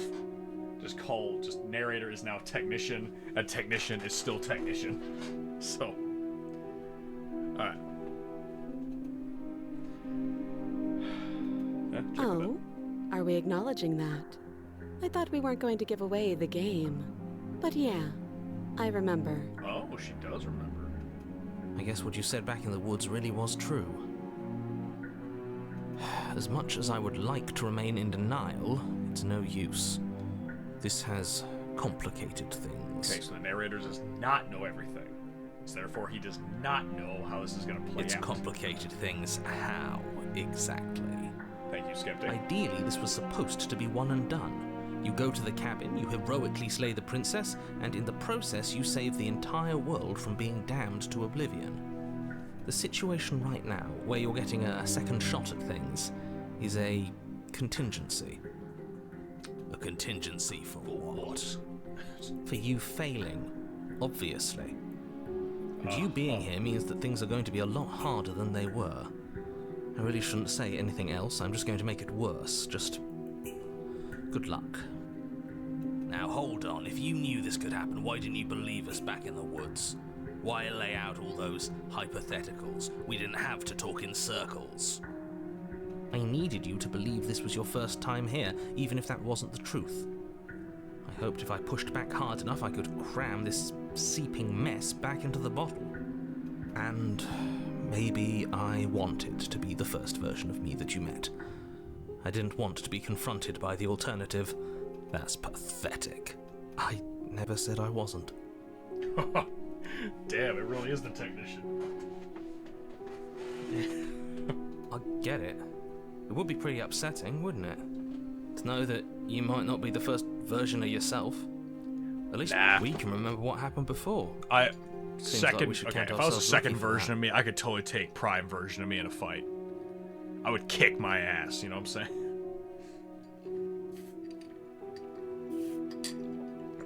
Nope, that was it. Oh, forgot the drink was strong. Oh, okay.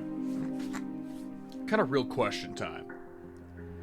So, if you were told, it's like, okay, hey, we're putting you into this arena, and you're gonna have to fight yourself.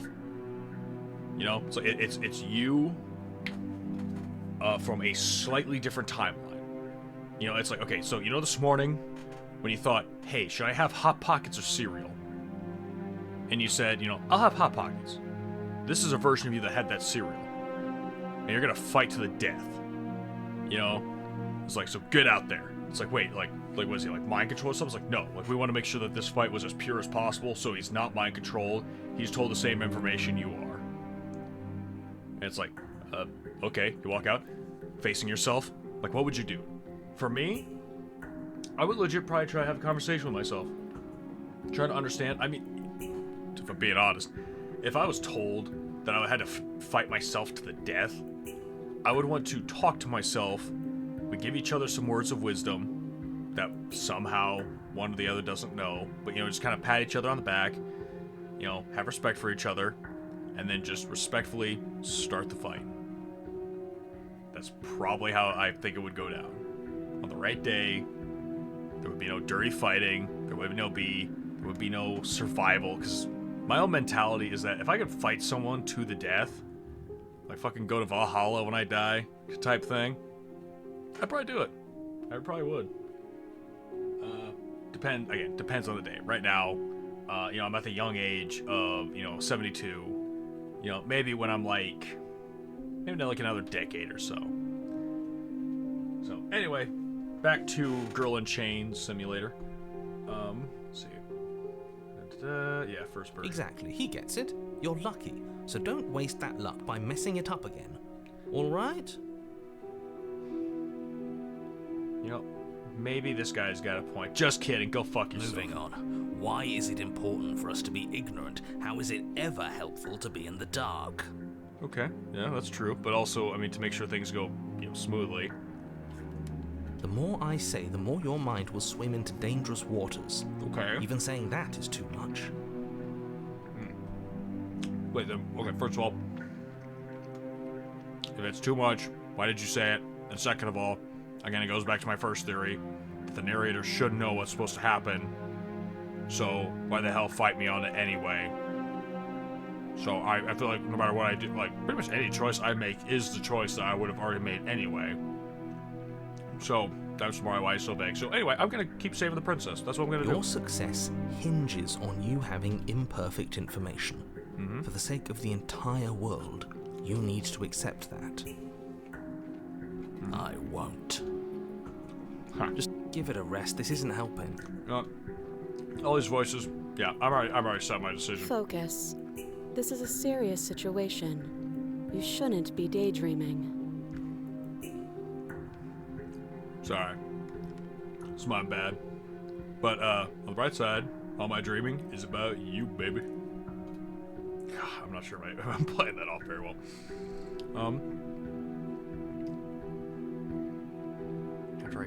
Honestly, what happened after I died last Nothing time? happened. You died. I went upstairs. I couldn't leave. I found myself in a new place in chains again.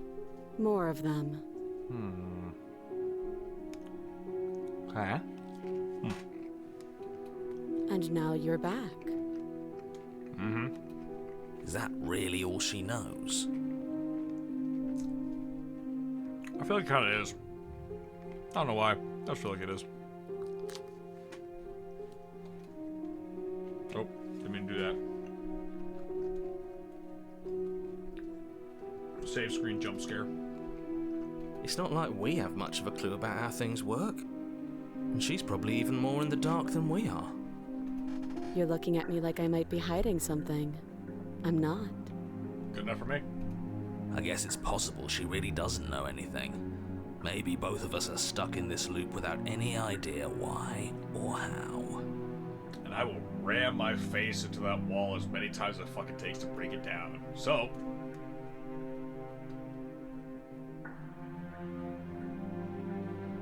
yeah, what's the other chain for? I don't know, but you could always try it on. Oh. The option to chain myself up. Maybe it'll fit. Okay, listen. What you're implying sounds amazingly kinky. Like, you know, I'm into it. But I have to restrain myself because we're in a dangerous situation. We'll say the I hope I don't actually have to say this, but please don't lock yourself in chains. We need you ambulatory if you're going to save the world. Also, fun fact about myself, too. I actually do know how to pick locks. So in this instance, I would probably have a lockpick on me. At least if I was prepping to go to a cabin.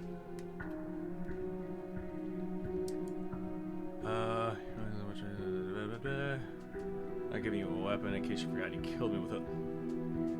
She did that because you were possessed. In my own opinion, that was self-defense. So, not counting that one. I can cut you out of here. I'm okay. The only reason... actually, that's the thing. I never gave her a weapon. I had the weapon the whole time. I was fighting against the narrator, and that's how she got it. If you want to leave, I'm gonna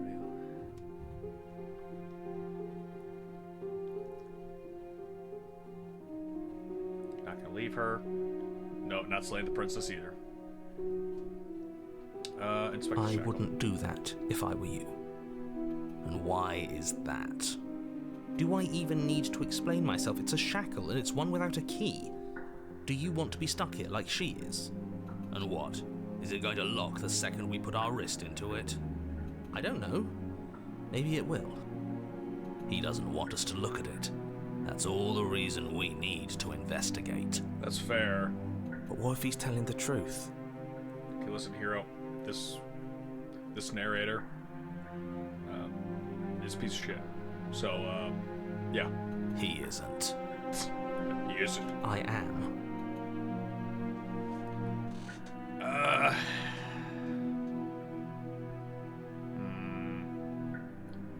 See, he doesn't want us to. But, okay. Let's see. Do I have a coin? I mean, I already said. Damn. I'm asking myself question after question. Because it's like, okay, I already said I was going to keep the loop going. Okay, I'm gonna think about this out loud. Hopefully only for a minute or two. So, we come down here, she has more shackles. Last time we cut her out, and now she has more shackles than before, implying that we would have to cut her out a lot more.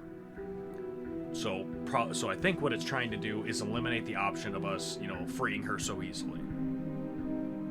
So if I could not free her so easily, I feel like the options are either one, we give her the knife and she has another plan to get out, or two, we sit down here with her.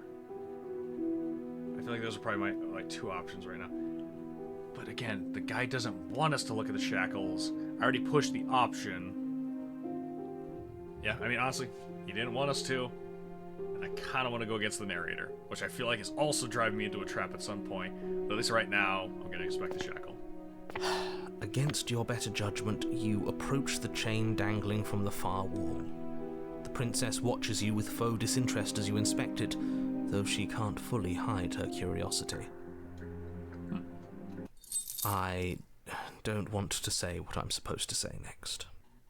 What is that supposed to mean? It sounds bad. Is it bad? Yes, it's bad. Hell yeah. Come out and say it then. You're just wasting time. Thank you, Skeptic. Fine. As you hoist the shackle, its heft shifts within your grasp, as if pulled by some odd magnetism. Before you can so much as blink, it practically leaps from your hands, snapping around your neck. Now, if I'm going to intervene for a second, this also might imply that the princess found herself lost out here, found the cabin, found the shackles, inspected them herself, and then became trapped. If this is how it functions. And, as if your situation weren't bad enough, the same magnetism repels your blade, which is flung from your hand and sent skittering across the floor of the basement. Damage the sharpness. Oh, damn, I'm going to probably have to resharpen that. Excuse me? Yes? Are we stuck here now? Yes. Become your own jailer. Huh, so it does fit. And I guess it doesn't like your knife. We're stuck here together, aren't we? That's funny. Let me see. It's around my neck. So honestly, if I really wanted a way out, I could probably just jump from the wall and try to just snap my own neck. What are we supposed to do now? I mean, fucking nothing, bro. We're trapped. Can't even cut ourselves out. Guess we'll starve. Okay, you know what? Using logic, we're here. That's about, let's see, so there's a brick from her head, which I'm assuming I could be about parallel with her. That's about 1, 2, 3. Probably about 4 I feel like, down. So, even if each brick was about a foot, for like, and even if they're like big bricks, again, like a foot, that's only like 4 feet away. The chain seemed to have about a give of like 3 feet-ish. I feel like I totally catch that thing with my foot. That's horrible. It's not all bad. We learned a valuable piece of information. Not to touch things we're specifically told not to touch. No. No, that there's something special about this loose chain. It's clearly important. I mean, it is an automatic chain, which already implies some sort of magical. So obviously, Skeptic's got a point.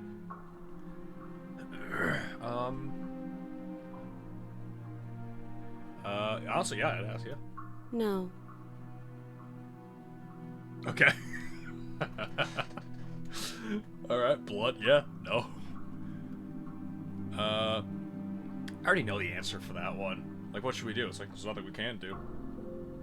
Yeah, so we're both stuck here? Yep. Okay, she's just giving short answers, but I want to hear it. I want to hear it. What should we do? Wait, I guess. Maybe something else will happen. Maybe not. Again, I don't know if you're an immortal monster. I would not put it by if this is one of those like, I think they did that in Doctor Who, where one of the guys like he had a body made of plastic, so he just waited for like several thousand years, and like it was like, oh okay, yeah, I'm back. Like just totally fine, didn't lose his sanity or anything, just waited. I feel like this princess is the same way. Like, maybe she's been in here for like 500 years, and she's just simply waiting for everything to deteriorate around us, and we're just like this, like, basically just like this itch on her shoulder that she could, like, or like this itch on her, yeah, basically, yeah, itch on her shoulder that she could easily just take care of, or it'll go away, and it'll be like nothing. So, maybe that's her attitude. I don't know.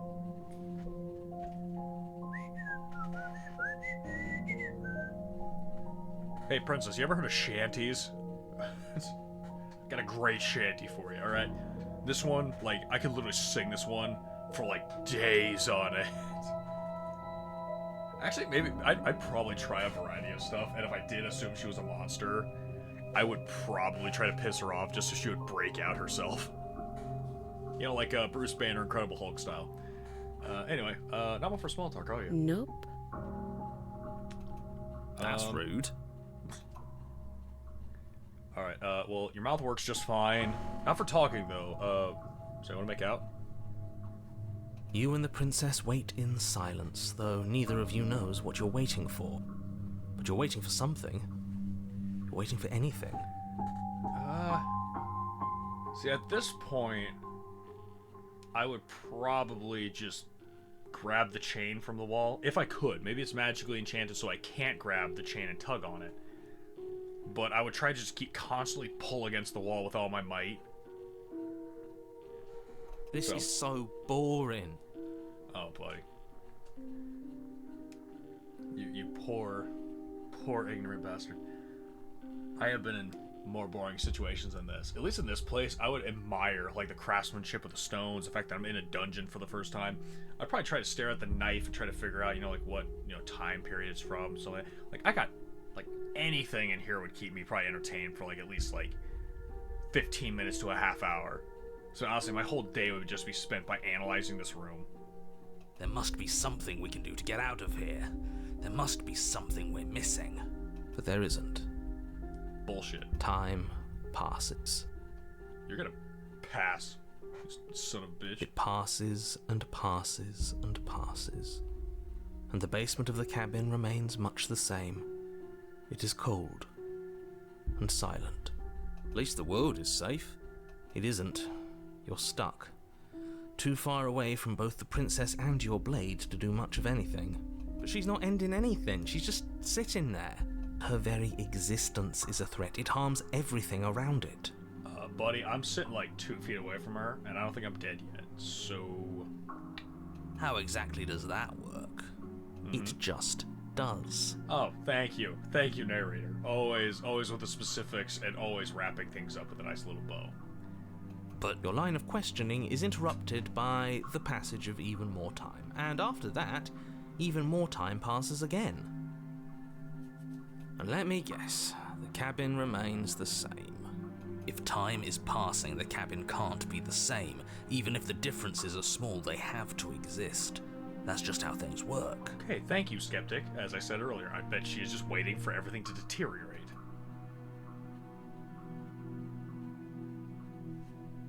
I suppose you're correct. Things are changing. The differences are small at first, Fuck a bit yeah. of weathering here, a bit of erosion there. But then they get larger and larger. So... what I'm guessing is that the fact that stone is tarnishing and we're not starving to death or suffocating or aging, that we're basically just immortal, and that the world is not so. It can deteriorate, but we can't. Which makes me think that, oh shit, this might be like an eldritch, like Outer Rim god thing. Does that mean she is my wife? Maybe she's having a bad day. Maybe next time I'll try cracking a joke for her. One that maybe she hasn't heard, throughout the millennia. Is the basement changing? I don't like small talk, remember? Okay.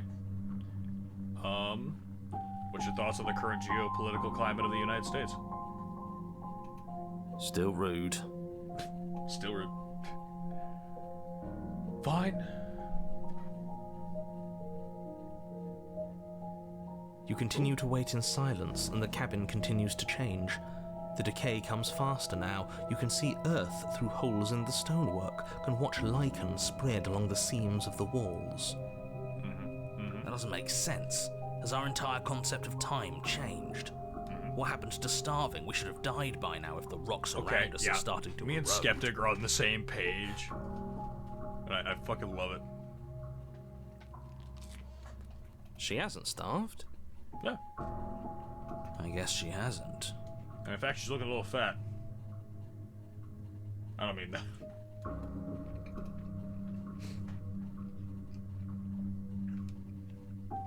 Even more silent time passes as you watch roots push themselves through the increasingly porous walls of the basement. Dirt seeps inside, flowing across the stone floor like a liquid, covering the ground and threatening to swallow you both. Time continues to pass. Call him bullshit that the wall behind us doesn't do anything. And pass. Until suddenly, there are no walls. And then... And? I think he's gone. Whoa. Oh. Oh. Would you look at that? We made it out of the cabin, and nothing bad had to happen to either of us. So this is the outside world. It's cold. Whoa. What? Fucking what?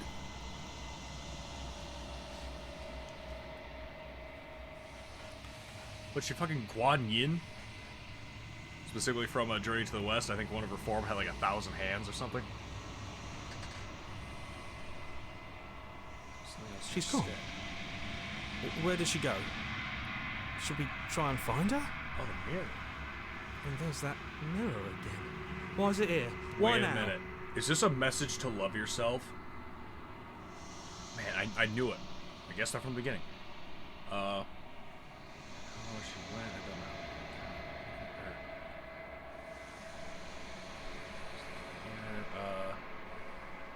don't know. Yes. Does that mean the world ended? It must have. Do any of us know what the world ending is supposed to look like? I believe Fenrir is supposed to devour the world. Skull is supposed to devour the sun, and Hattie is supposed to devour the moon. Meanwhile, Thor fights Jormungandr, and, you know, after, I mean, of course, all that happens after Fimbulwinter. You know, the winter and all winters. But, yeah. If there's even a her to find anymore. Yeah, you're right. Where the hell will we find her? Right. She's gone. It's just us and that awful thing. Hey, look, don't talk shit about your reflection, man. There's something dreadful about it. I don't think you should. You're right. Part of me wants the truth, but something stronger is holding me back. Fear.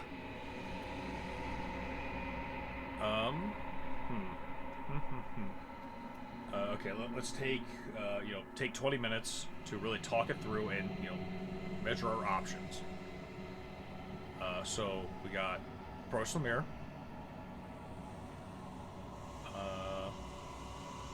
Yeah, so, you know, here, we're gonna take a quick 20-minute chat, figure out, you know, what the hell we're supposed to do next. So, I think we should approach the mirror because I'm a handsome little guy, you know, and my day just gets happier whenever I see myself. I also think we should approach the mirror, or I think we should do the option of approaching the mirror, because I'm an ugly fuck, and if I look in the mirror, I'm gonna laugh, and that's gonna make me feel happy. I also want to approach the mirror to see if I have a reflection, because if I don't have a reflection, that means I'm a vampire, and vampires are pretty cool.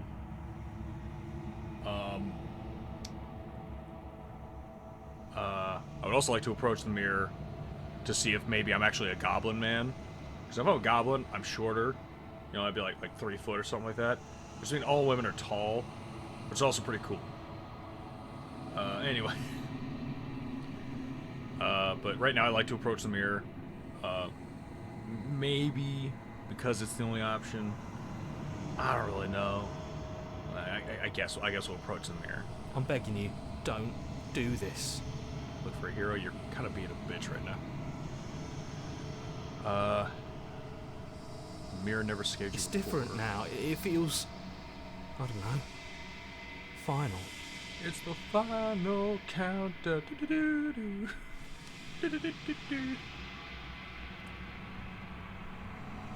You approach the mirror. Gaze into your reflection. Gone, but the mirror remains. It's time for you to see what's in it. Oh. It's you.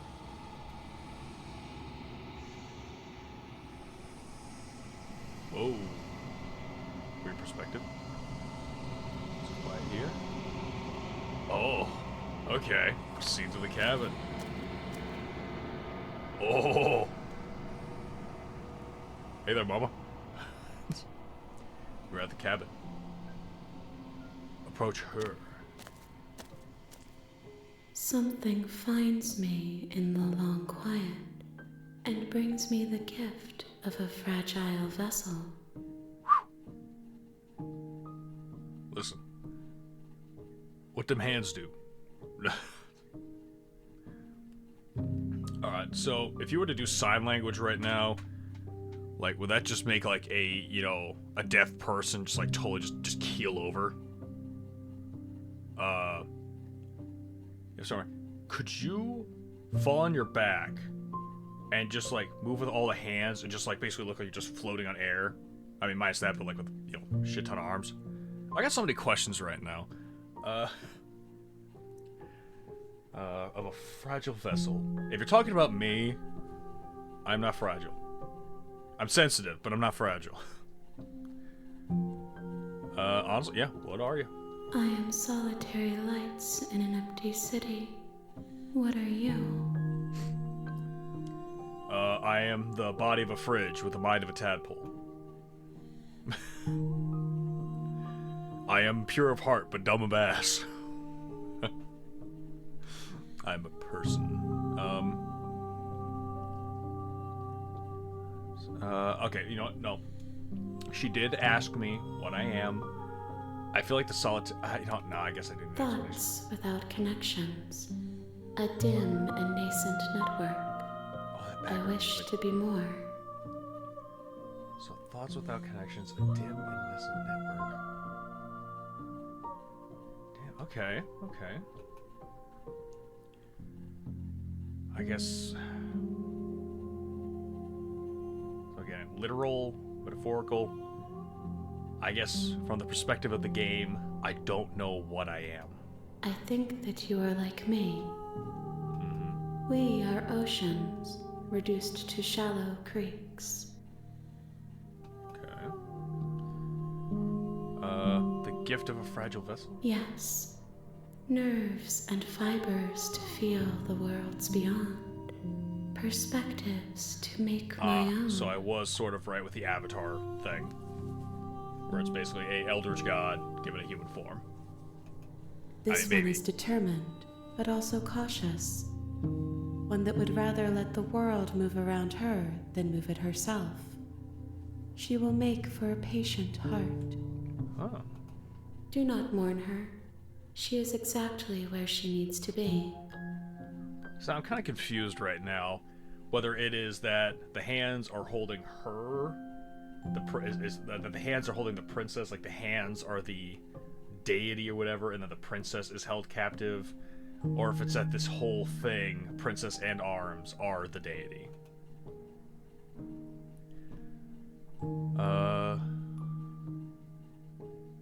It's the end of the world? How can the world have ended if we are talking? I mean, the world can end, but I'm fairly certain we're immortal, like out of time. We're not really affected by time, so the world could have honestly turned to dust. And I feel like, because I would have died a long time ago from starvation, so the fact that so much time passed, I feel like I don't need oxygen or food or anything like that. So honestly, the world could be long gone, but we are still here. The universe may persist, but the world is gone. That's kind of what I mean. Do you know the narrator? You are the only thing I have ever known. Aww. Yeah, she's flirting with me. The space we're in is vacant. Nothing comes here but us. Oh. Okay, so maybe between dimensions. Are you what sent me to slay the... Man, so many questions, actually. Attack the entity, destroy your body. Do we know each other? You are familiar, but you are not me. I feel sadness, longing, hope as I witness you. Oh. Listen, I feel the same thing. Alright? I'm gonna probably laugh very hard if the ending of this results in like some sort of relationship that we already had set prior, so the fact that I was flirting with her the whole time comes to fruition. Are you what something to say to the princess? I have only just now stirred to consciousness. I could not have trapped you here, and I too yearn to be free. Oh, wait, so is this just a repeat of the scenario? Oh shit. So is this just becoming a grander and grander scale of one entity trapped in a void, not knowing how they got there, not knowing what's going to happen, but then you have a stranger that just happens to wander in and is also not sure what's going to happen, and anytime they try to make an action, it just repeats? Is that where we're at right now? Do you know about the worlds beyond this place? I know only that they are. Yes, you know they exist. Are you the princess? She is part of me, and part of I am me thou. is her. Thou art I.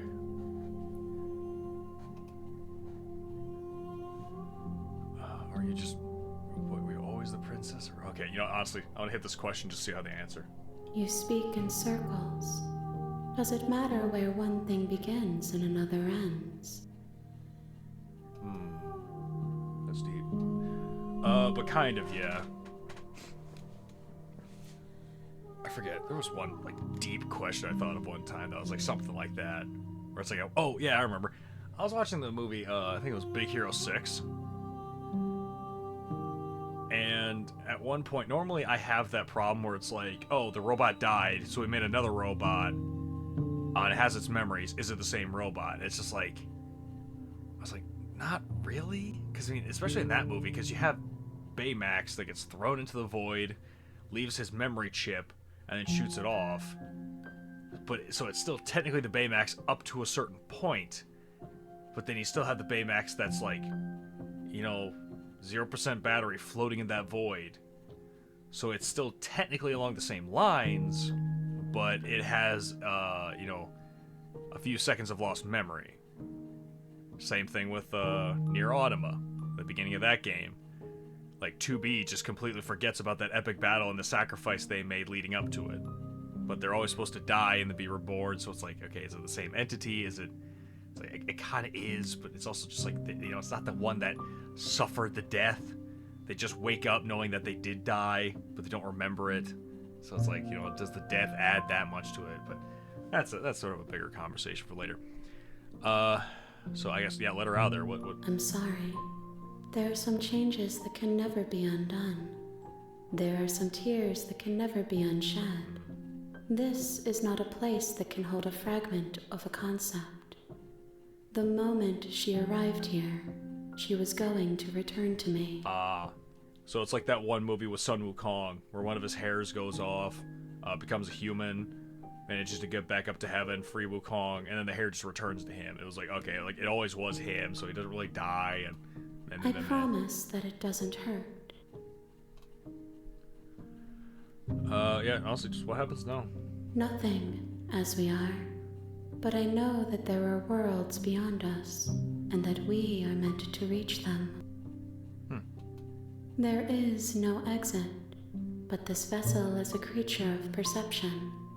She can make you forget, if only you believe her to be able to. Oh. Bring me more perspectives, so that I may be whole, and perhaps then we will know our freedom. Oh, shit, okay. So, different perspectives eventually add up to leading to freedom is the idea. Aren't you scared that I'll find a way to kill you? I have not lived. I am not afraid to die. That's true. All you know is captivity.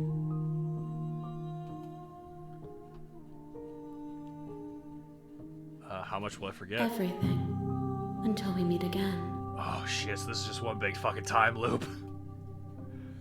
How many more pieces of you do I have to find? More than you have found, but less than there are to find. I am infinite. The rest will find their own way home. Damn, that's pretty hot. And what if I don't let you do this to me? Which I Then probably we not will say. be here forever, as we are now. Unfinished, dry, hollow. Yeah, you know, honestly, this is playing my thing. I hope smash my head against the wall no matter how long it takes for results. Destroy the world. If I help you, what does it mean you're going to do? You ask of things that cannot be done. To destroy is merely Okay, to no, reshape. don't get off to remove. don't get all philosophical on me. I'm asking you as this entity, if you were given the free will to explore the outside world, what would you want to do? That's what I'm asking. It being so, yeah. What are you going to do if I help you? Yeah. How can I know? I am flickers in something sprawling and Yes, that's true. unilluminated. they did mention that there are basically a bunch of ideas without connections. And they have not witnessed, or at least they have not fully witnessed the outside world. So, I mean, it's like asking, like, hey, yeah, you know what this thing is?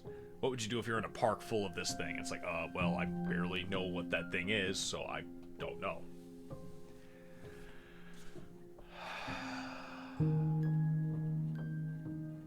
So basically, if I'm picking this up correctly, which I may or may not be, is that I go on these adventures to eventually hope to free this entity.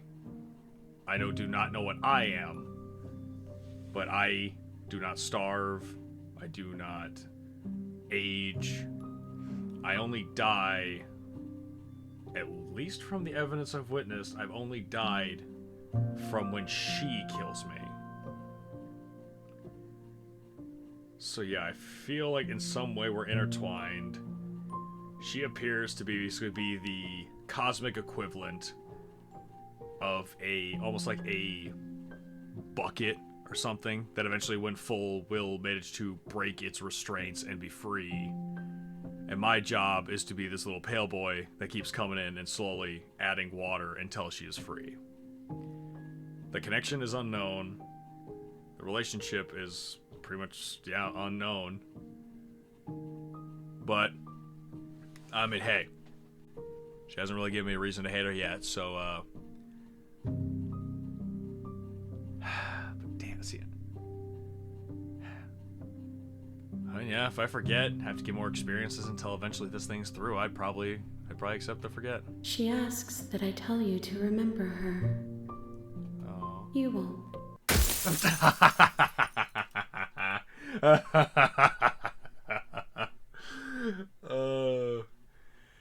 Oh, that's funny. Also, nice try with the jump scare, by the way. If it's not too obvious, I don't scare easily, and I typically, again, make my own jokes, so. Oh. Bring the prisoner to her. You're on a path in the woods, and at the end of that path is a cabin. You're here to slay her. You can skip previously seen dialogue by hitting tab on your keyboard or R1 on your controller.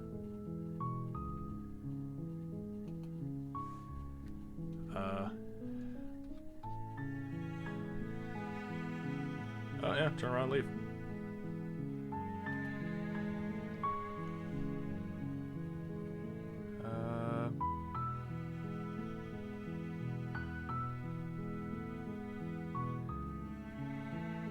Again, you know, actually, I mean, maybe that's the thing too, is that she said I won't remember, but I mean,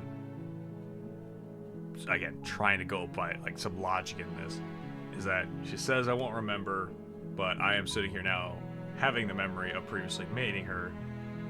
No one else in this universe seems to know. I, the driving force of this universe, remember.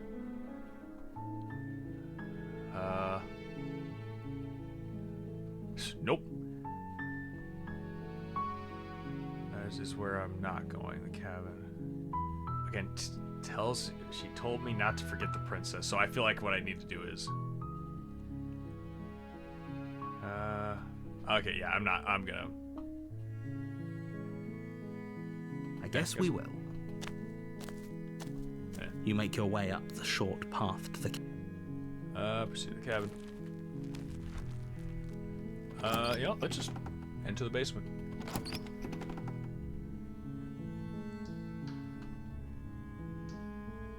Her voice. Hello? Is someone there? Ooh, scared this time. Hypnotizing. It's the kind of voice you only have to hear. Don't let... Let's see. Hi. Don't be a stranger. It's been so long since I've had any visitors. Please, come downstairs. You walk down the stairs and lock eyes with the princess. There's a heavy chain around her wrist. She's beautiful. I am begging you to... Hi. Do you think you can get me out of these chains? Yeah, honestly, fuck it. Let's just be bold. Yeah, I'll see what I can do. You're only making this more difficult. Thank you. You're making a... No. You're doing the right thing. You walk up to the chains binding. They're large and heavy. Far too. I'm guessing you don't have the key? Maybe it's somewhere up. Doubtful. Whoever locked the. Any other ideas? Maybe there's some way to break the chains? Or if that doesn't work, I guess we can always. She offers the suggestion with all. If we were stuck down here long enough, I'm sure we'd be nonchalant about. Is someone else here? Your shouts and pleas. I'll repeat myself. You try the door. Damn. You make your way to the bottom of the stairs. This is easier for who? Easier for everyone. Look at the mess. I heard the door slam. There's a slight panic rising in the princess's voice. If I could just get out of these chains, I know we could She barely hesitates Oh, before damn. raising her arm to her mouth, her teeth tearing through her limb with the determination of a It's trapped not as clean, wolf. but I guess it will do. As she rips her flesh from her bone, a sound comes from behind you. The clang of bouncing metal. Oh, shit. It's the blade from upstairs. You're not sure how it made its way down here, but if there's a time to strike, it's now. No thanks. Or we could use it to free her. You won't like what happens. Oh, I bet it's gonna be the same thing. Shit, princess. Fine.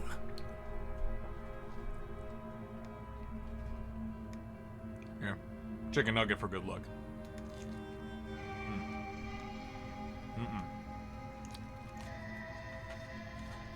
Alright. Against your better judgment, you place the blade against the ragged, self-inflicted wound on the princess's arm. Just above, you cut into her. The blade is sharp, and it takes little effort. Her limb falls to the ground. She didn't so much as utter a sound. No, she didn't. She smiles softly. How is she still? Thank you. Now let's get out of here. No, we won't have any of that. The stake as the princess Wait, watch me. What are you doing? Stop Okay, slightly that. different. Something's come over you, hasn't it? Your body lunges forward, the blade held low, ready to sink into her heart. But the princess dodges, stumbling back against the wall. Stop it! Stop! You know, I almost kind of feel like the narrator is like my sense of self-preservation. The blade! Move the blade! Shut your mouth. As your body remains frozen in stubborn resistance, We both know this isn't you. she nervously reaches towards you and takes the blade from your infuriatingly rigid hands. What? I'm sorry. I'll try to be quick. She plunges it into your chest, tearing through flesh and sinew. It is agony. But you aren't dead yet. Cool. Oh no! I'm so sorry. Nah, it's fine. Try it again. Stay strong. We can tough it out until it's done. For her sake. For her sake? Don't you start pretending that dying a painful death is some sort of heroic gesture. The two of you have literally doomed everyone. Shut up. Whatever. She sinks the blade into your chest again and again and damn. again. Okay. You feel every inch of burning pain that slices its way into your body. And it arouses me heavily. How about that, narrator? Fuck you. I'm sorry. I'm sorry.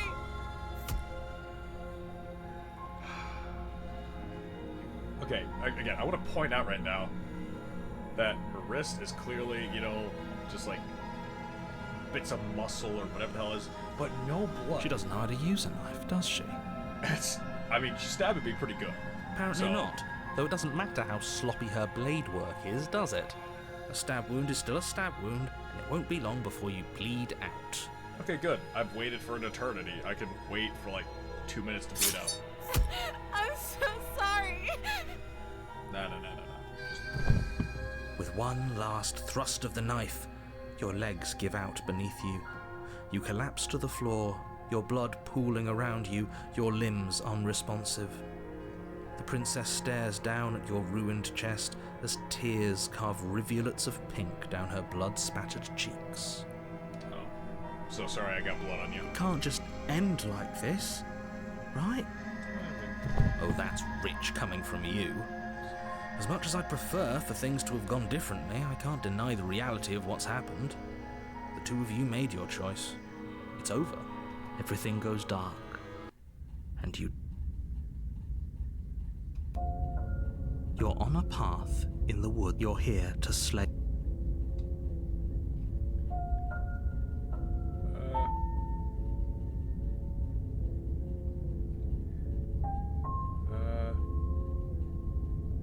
Oh, you bastard. My tricks. If he doesn't remember what happened, then... Yes, he didn't approve of us last time, did he? If we're going to save our beloved, we'll have to be sneaky about it. It's alright, Smitten. Our beloved? Yes, you'll have to be very sneaky about your intentions if you're going to try and save the princess. Ah, so all of the cards are on the table. Then you should know that we and the princess are in love, and the four of us will be foiling any and all assassination attempts you've got in the works. We'll see about that. Whatever you do, just be sure to ignore him specifically. Sounds like he's the sort who'd sacrifice the whole world for a peck on the cheek. My kind What of can man. I say? A world without love is a world that isn't worth saving. Amen. This man is a romantic. I respect that. I thought I was gonna say that about any character. Guy pops up, be like, you know, how about we just sit out here and just die? Be like, hell yeah, death is awesome.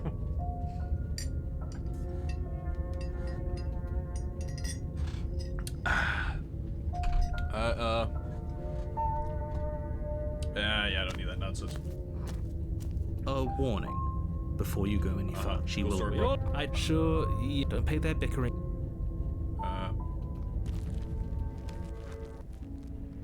The interior of the cabin is clean and elegant. The blade is your implement.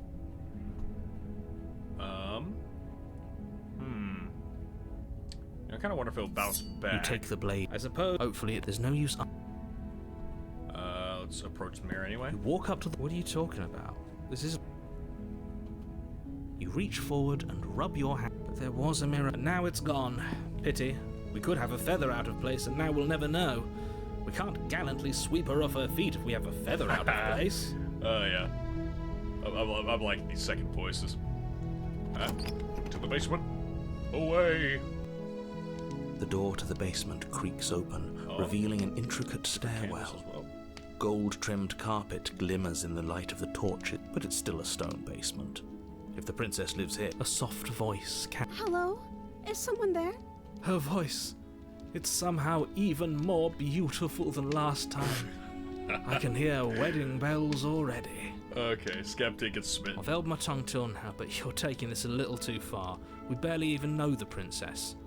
We can still do right by her without all this. Yes, for everyone's sake, you're not in love.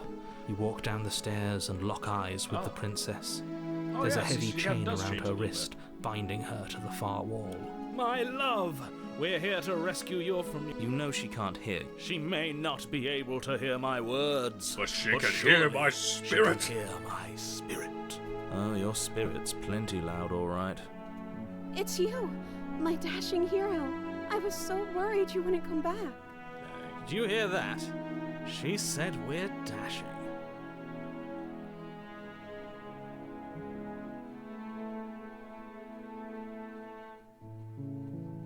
Oh.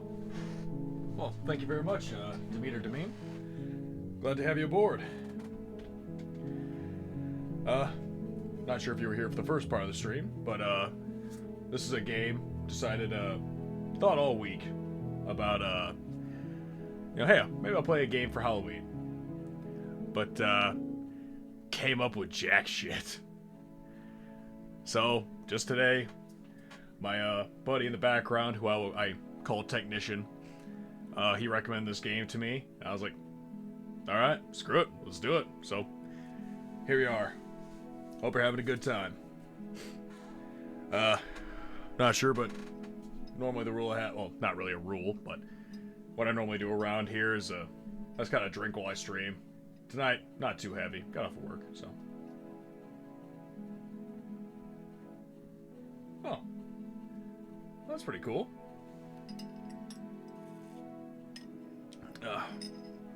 But I was saying, typically I drink for this sort of stuff. Haven't drank too much tonight. Also been kind of interested in the story and my little critiques here and there.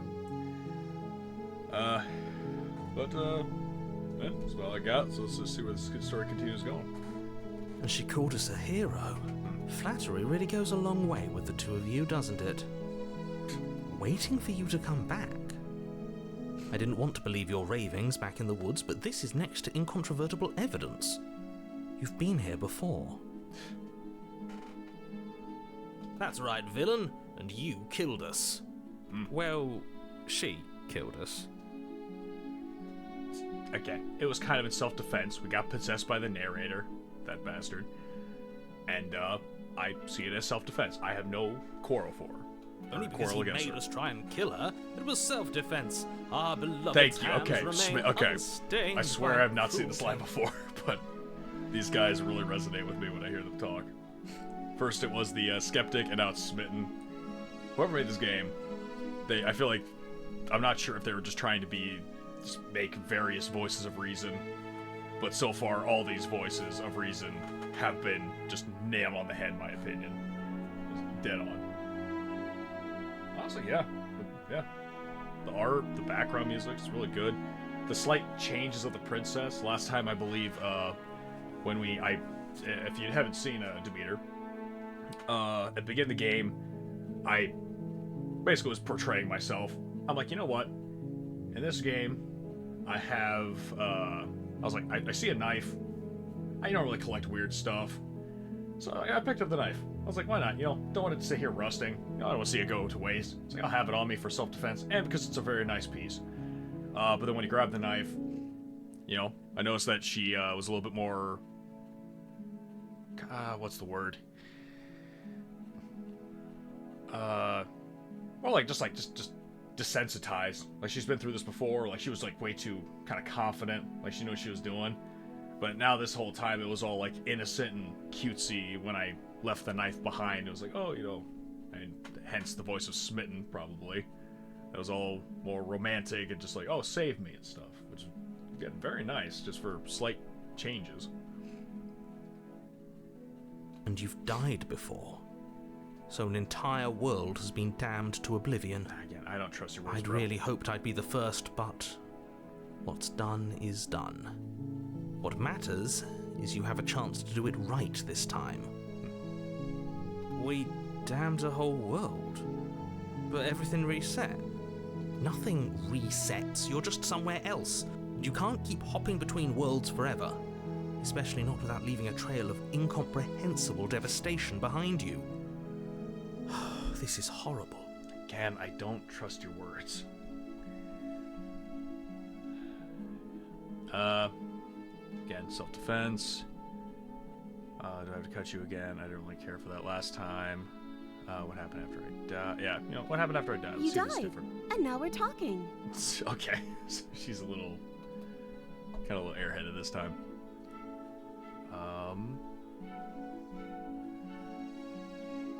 Did the world end? Did you see the world? I don't know. Was I supposed to have ended the world? Would that have made you happy? Oh, dang. This woman is ready to destroy the world for me. I respect that. Isn't that just like our darling princess? She wants to make us happy. By my heart blowing melts up the further world with every word that passes through her beautiful lips. Oh. It's like, oh, she'd be willing to kill so many people for us. Like, that amount of determination inspires. Like, that is not something to be proud of. Are you listening to her? That's a confession. Let's see. Nah, I don't want the world to end, because you're my whole world, baby. Then I didn't end the world. Okay. Glad we have that She didn't confess anything. She is innocence itself. Not so sure. Again, self-defense. Yeah, just be blood. Another version of me was pushed to such drastic action. It was for good reason. Probably not. That's okay. You were just doing your best, and that's all that matters. Okay, she's almost too positive. She took that in stride. To a surprising extent. That's because she's perfect. Do you think she has someone like him telling her what to do? Ooh. That is definitely the question there. I guess I didn't think about that. I already know that, let's see, because I already got the first proper ending where it was kind of like she was some sort of entity trapped in a dimension. And so I did not think that she is also a personification and has a narrator and different voices in her head, teaching her how to act. Man, that's indeed a conundrum. She doesn't. There's no one else like me. To your knowledge, again, as I said earlier, he does not seem omniscient. He does not really seem to know what exactly is going to happen. I think he's right, because I like it better if she doesn't have some horrid little voice like him, always trying to drive her to violence. Now, is the implication there that if she had her own narrator, that would be disgusting, or if she had voices in her head, that would be disgusting? Because I feel like if there was another narrator, that would be definitely horrible. Oh, maybe. I guess that would be interesting if, like, whenever we got a voice, she also had that same voice in her head. Like we have, we're juggling 3 right now. She might just get that 1. So yeah, Sass, you have to cut you out I'm again. okay with whatever you come up with. You can cut my arm off again. So nonchalant, and yet I appreciate. We won't be laying a finger on her perfect wrists, and indeed, we won't even have to. Do you see how dainty her hands are? We'll be able to slip her right out with no harm done. Okay, considering that I learned the shackles last time were magnetized. What? No, she's a prisoner here. You can't just slip her hand through the chains. Why are you two arguing over the logistics of slipping her hand out of her shackles? She just said she'd be okay with any idea we came up with. Am I the only one here who thinks that's weird? That's true. She didn't care last time. Why should she care this time? That's our stoic, smiling And angel. now I'm kind of flown away from spitting. No, you're right. It's extremely bizarre behavior and further evidence that she's a monster who's not to be trusted. So go ahead and slay her. If she's a monster, and she's, not gonna kill me, I can live with that. Doesn't matter if she's a monster. It's on the inside that counts. But yeah, gonna definitely rescue her again. No. I can't let you do that. If you take another step towards the princess, I'll... You'll what? Take over our body You'll and what? force us to try and kill What her? you do? Yes. Oh, bro, I fought you last time. I will fight you again. Not on my watch, villain. My passions contain titanic depths, and if you try anything that might harm our dearest, I will end our life without a second thought. Huh. Not sure if I go that far. Well, again, it was self-defense before, so if I can catch myself before I hurt her, maybe. You wouldn't. Oh, just you saying those words makes a flame of spite rise in my fucking heart, man. I would. I'd listen to him if I were you. He has a lot of strong feelings. And doesn't the world end if we don't stop her? You approach the princess and gingerly slide her hand from her bindings. That shouldn't have worked. I'll be damned. We're doomed. I can't believe it. But I guess I have to. I told you, there's no life more worth living than that of a true believer. Alright, now here's the part where she probably cuts me in half. I'm free, and you're not trying to kill me this time. Thank you. Thank you so much. The princess jumps up and smothers you in a joyful embrace. Ugh. Are you sure you want to do this? Just one slip of the wrist and your pristine blade is buried in her back, and everyone out there is saved. You can't kill me if I'm already dead. Yeah, very true, technician. Now, okay, I feel like one of two things is gonna happen. One, she's gonna hug me, then kill me. Second is that we go on to live a wonderful life, but then the result of us having that wonderful life then causes the world to end. Like, maybe we make too many babies, and then we just I don't know, make the world starve. Is that a threat? You know what we'll do if you try it. You're going to regret this. Bet. What do we do now? I don't know, marriage? Oh, what do you want to do? What to do next? Yeah, you know, honestly, I don't want this to be a one-sided relationship. What do you Let want me to do? guess. End the world? Spoken with the rank cynicism of someone who has never felt love in his heart. Jesus, narrator, get a girlfriend. Go out, live a little. I don't actually know. Nobody's ever asked me what I wanted before. Aw. She doesn't even know what she wants. You may have had her all wrong. What if this whole thing is just a misunderstanding? What if she doesn't want to end the world? You're so gullible. Is the only thing you've ever doubted the actual truth? Again, the more you talk, man, like, I just believe you less and less. I think I want to leave. And I think... And dark turn? The princess closes her eyes in deep reflection. Dark turn? And then she shrugs. I don't know. What do you want to do? Oh, yeah, I already pointed that out, technician. Like last time, I think it was like more of a black tiara. This one's more of like a, spiky gold kind of crown. Oh, jeez. Is this the point where we just keep asking her what she wants? Like, no, I want what you want. It's like that's not quite. Something is. Oh, jeez. Yeah, this definitely. I'm feeling like I keep thinking about like an anglerfish. You know, where it's like, oh yeah, here's this bright light in front of you. It's like, oh wow, like what does it do? It's a bright light. Like is it valuable? It's a bright light. Okay. Is there anything else about it? No, it's a bright light. You should probably touch it. It'll be fun. Do it. You know, it's like, I don't think I will. That's kind of the situation I'm in right now. But let's see. Yeah. Here, let's just keep fighting for it. What do you I just want? want to make you happy.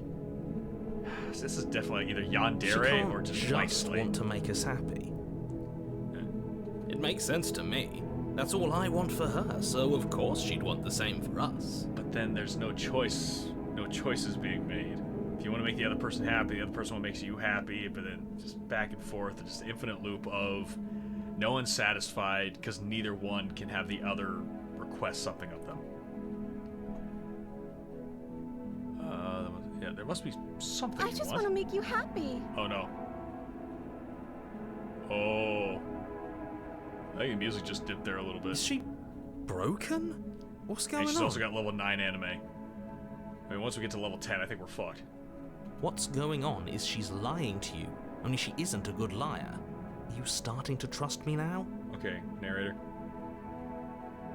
You know what I'm gonna say, so just do it. Yeah, no, let's keep prying. Yeah, but what would make you happy? I just want to make you happy. Oh no, she's tearing apart. This isn't right. I don't know what's going Oh, on, but the this music. isn't Very right. nice. I fail to see the problem here. She's just sweet on us.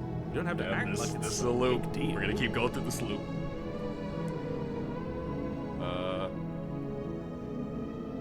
Clearly something's happening here. I'm very scared. What if we just don't do anything? Stand here, nobody gets hurt.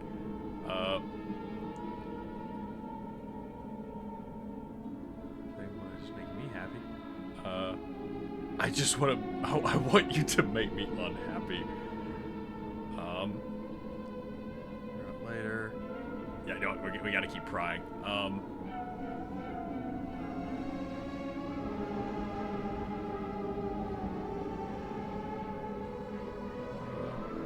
Okay, I'll find something else to want if that makes you happy. Oh, Is it just me, or does it feel like we're alone right it's now? all she wanted. Like we're the only ones here? Hey, there's the hand skin. Okay. So I'm imagining that each one of these scenarios that I choose, at least so far, I haven't chose the options of killing her. Kind of for a reason, now, to see how it plays out in different ways. No. She was our perfect match. I mean, honestly, she kind of seemed blank slated. She's gone. And is that a mirror? Why now?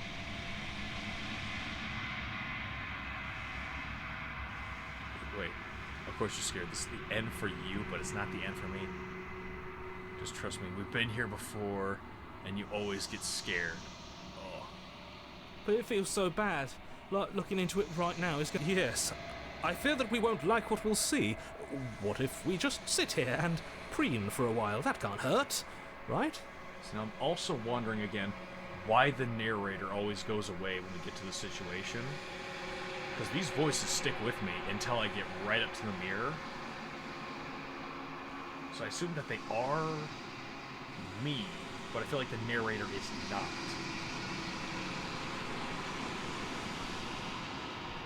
It's not gonna... Again, I don't really want to just scare some, see you on the other side, it's gonna be okay. If you say so, we'll trust you. She'll be there waiting for us. I just know it. Alright, so... Alright. Well, I kind of get a better look at my face this time.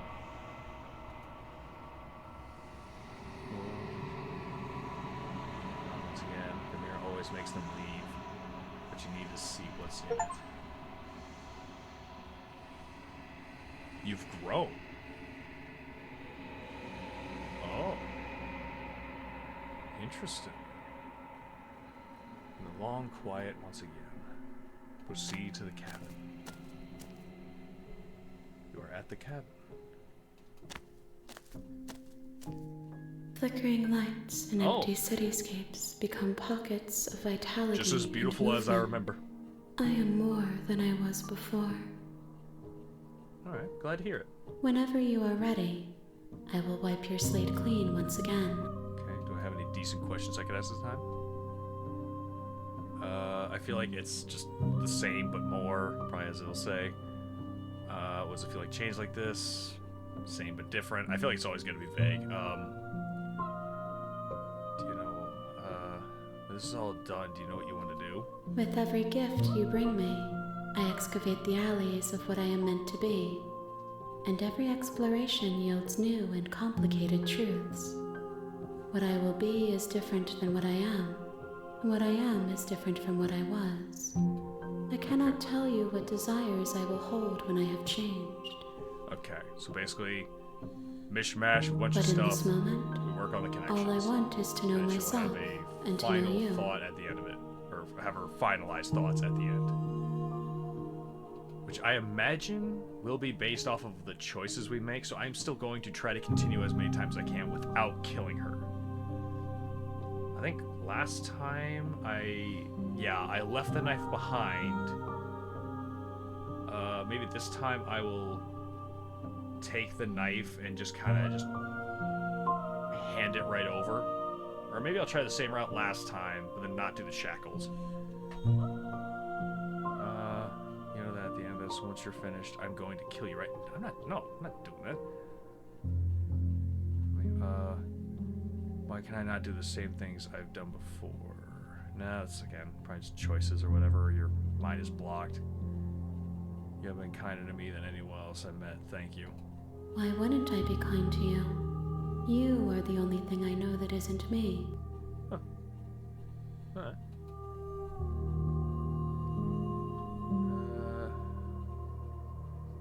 Yeah, I mean, hey, what do you want? Gifts aren't what someone tells you to bring them.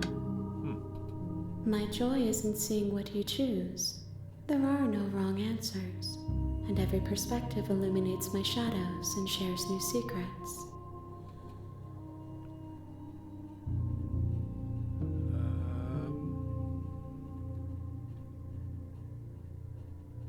So no preference. I mean, again, like she said, she likes to be surprised. So, we don't hurt you, but I don't want to hurt you, but the more times I go back, the worse I fear things might be. The vessels are shaped by memories of you, but their impulses are drawn to the edge of the long quiet. To them, you are a gate to something more, and any hurt you've caused them is understood as a fair price for freedom. But they are only thoughts and perspectives. Oh. They are not me. So The basically, wounds they've suffered carve no ill texture will. around my heart. Got it. Without them, I would be as I was before. would be alone and without sensation. I could not feel the joy of having you by my side, for I would not know your absence. Oh. Yeah. You know, I gotta have a real talk here just for a little bit. This reminds me of,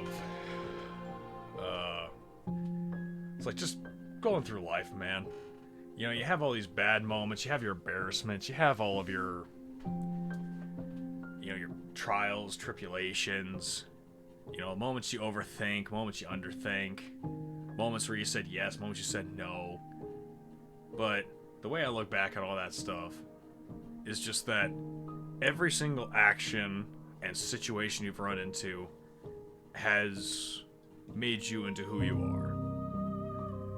I'm sitting here right now deciding to do this as sort of a side hobby, and you know, I am who I am for my past actions. You know, who knows what actions could have led to something else or one thing to another. I actually have a fairly good example of this. There was one time where my sister asked me to come over to her house to rearrange her furniture. She held me up for so long, and progress was so slow that I ended up leaving her house fairly late at night. And on my way back, I had... What is it? I had just gotten off the interstate, was driving down a road, heading by a farmhouse, and a deer just so happened to run out right at that moment I passed by and hit the side of my car and dented it. And it ran with so much force that it flung like 10 feet in the air. And I look back at that and just think how precise of a situation that was for me to get to that point. It was a 2-hour drive back and forth, like down there and then 2 hours back. And yet somehow at that precise moment, that deer popped out and hit my car. It is just astounding to just like how precise of a situation that was, and for how everything led up, speed, the time, you know, maybe if I chose to go to the bathroom, you know, wash my hands for another minute or so, just all the minor details that could have changed it. But no, everything went perfectly to where that deer hit my car. And it's like, jeez. Oh no, technician, I am not drunk. I assure you. This is not me being drunk. Like, seriously, I went through one drink, I'm about halfway through my second one. I feel, like, honestly completely sober.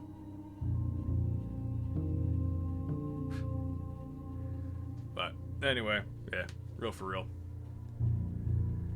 Let's see. Anyway, 4, how much have we changed? Let's change.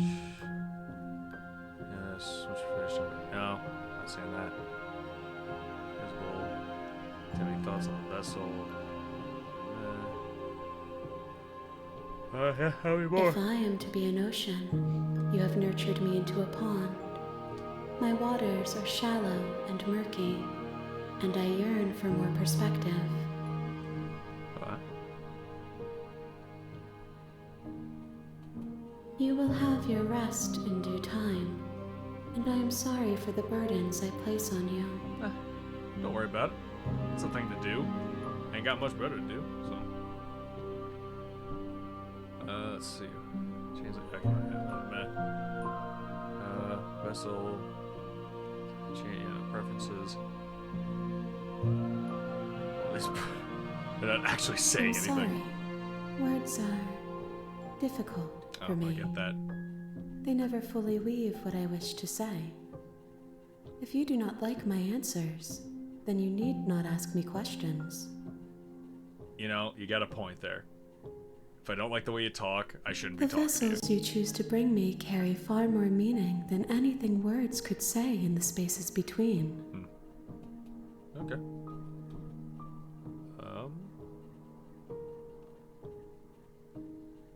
Again, I don't know what these options are, but I'm willing to just keep going I back. will long for your return, but it will give me time to reflect on what I am.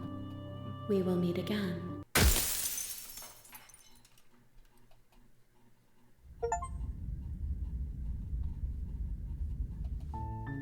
You're on a path. You're here to slay her. Oh, fantastic.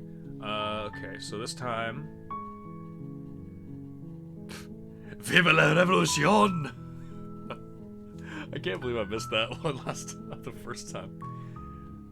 Let's see. Silently continue to the cabin. You make your way up the short path. Proceed. Taking the blade again. Into the basement.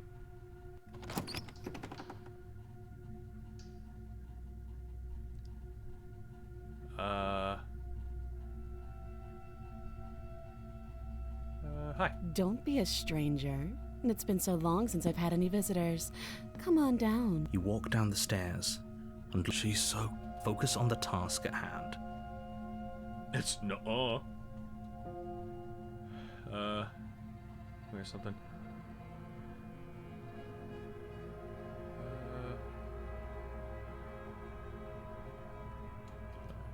Then why did you bring in? She makes a compelling. I'll take the grip. I tried to do it like last time. And now dropping the blade. Then pass. Sure you don't want to talk? Yeah, I'm sure. For goodness sake, Alright, okay, yeah. Drop the blade into it. the blade tumbles out of your trembling hands and drops to the floor with an unceremonious clang. Here we're talking about. Oh, have you decided? You know.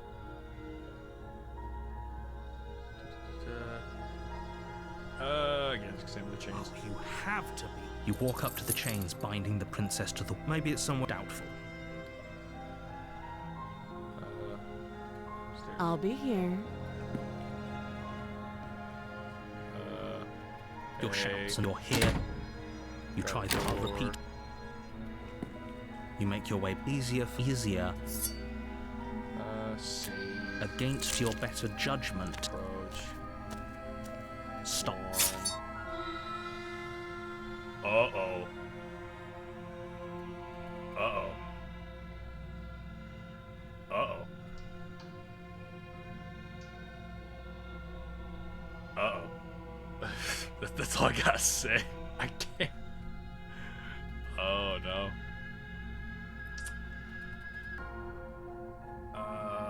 Shit. Alright, I guess. Thank you. You swing your arm towards her throat, the blade, but she's ready for Oh, it. fuck. She grabs your arm, her grip like a stone vice. Oh, shit. She's got Ultra Instinct.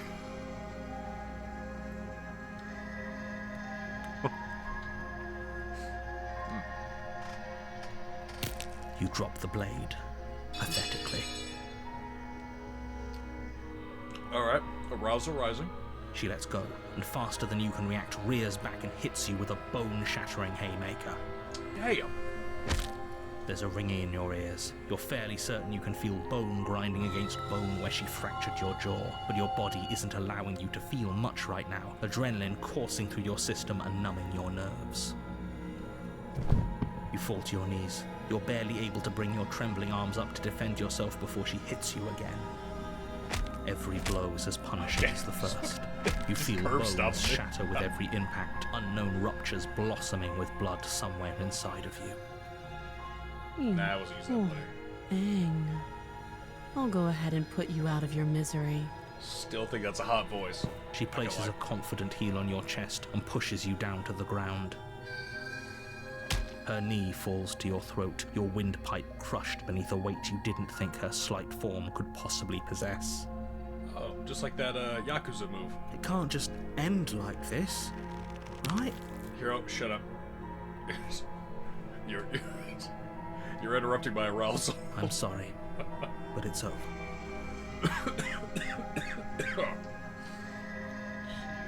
Everything goes dark, and you die. Nuh-uh. The fuck you mean, nuh-uh? Well, the tower. Okay. You're on a path. You're here to...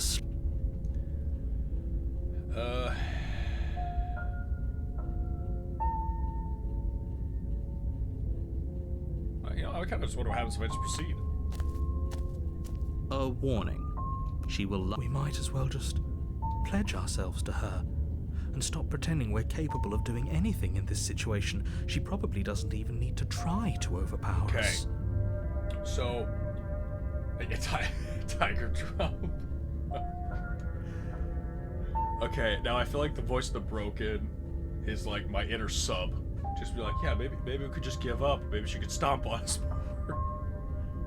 Can we tone down the pessimism just a smidge? I'm not being a pessimist. I'm just being realistic. You're being annoying. Just ignore their bickering, and whatever you do, don't pledge yourself to her. I cannot stress enough how absolutely catastrophic that would be for everyone, yourself included. It's not a cat. I agree. If she's wrongfully imprisoned, then we should rescue her, but if he's telling the truth, we shouldn't just hand her the world on a silver platter. Rescue her?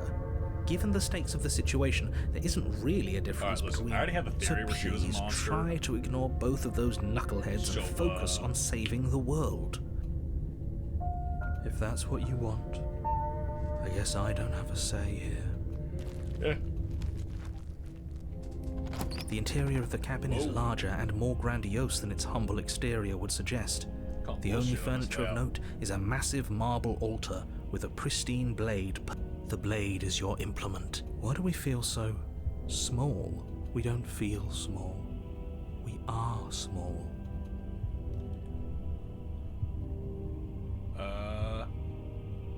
What happens? Can I do it? You take... Reverse. Approach the mirror. You walk up to the wall next to the basement door. What are you talking about? This is... You reach forward and we should count ourselves lucky. Some things are better left unseen. Depressing asshole. Well. So are we in like a giant's house now? The door to the basement creaks open, revealing a spiral staircase. This is actually... It's still a stone basement. Her booming voice rolls up the stairs. Oh.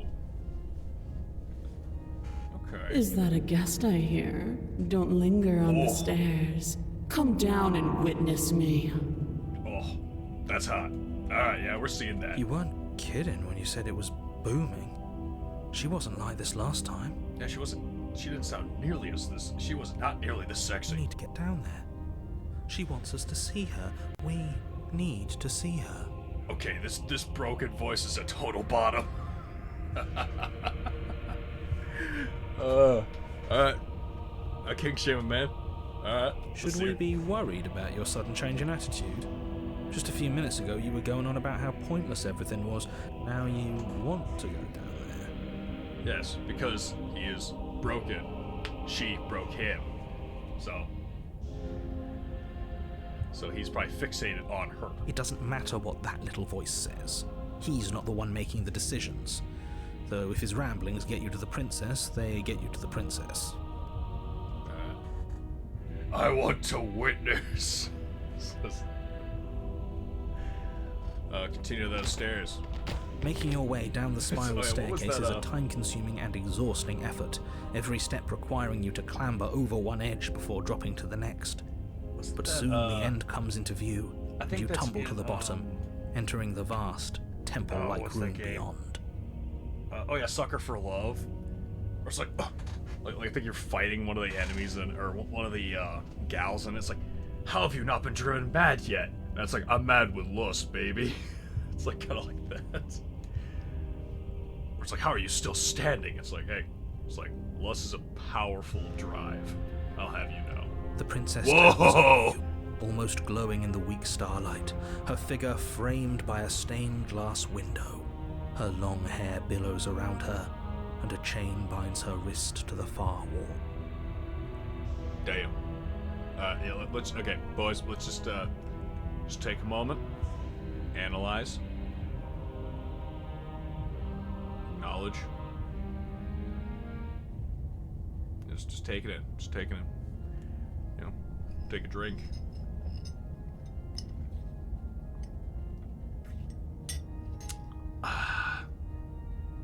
Yes. Alright. The chain is nothing to her. It might as well be a toy for all the good it would do. I told you it was pointless to resist her. Alright, listen, buddy. I'm about to put my 2 cents in for your negativity. In front of me, I see a mountain. Alright, like this tall force. And goddamn, do I want to climb that fucking mountain, alright? I'm not gonna just keel over and die. You know, just accept it. That's a fucking mountain I'm gonna climb, alright? So let's fucking go. The little bird has returned to me. That I voice. wonder what he wants. You. You brought that knife again, even though you know it's useless. Such charming audacity. Okay. First of all, the knife thing can do a lot of fucking damage, alright? It's a sharp knife. It's very pristine. It was made back in the 17th century, alright? It was a classically made knife. No, I don't even know that. I actually don't even know what style of knife it is. All I know is it's big knife. It's a big knife. Honestly, you get a good cut with that knife. Bleed out. I mean, unless the implications that they're supposed to be an immortal deity type thing. You know, but hey, do gods bleed? I guess we're gonna find out. Maybe. I don't know. Drop it. Oh, the voice. Damn.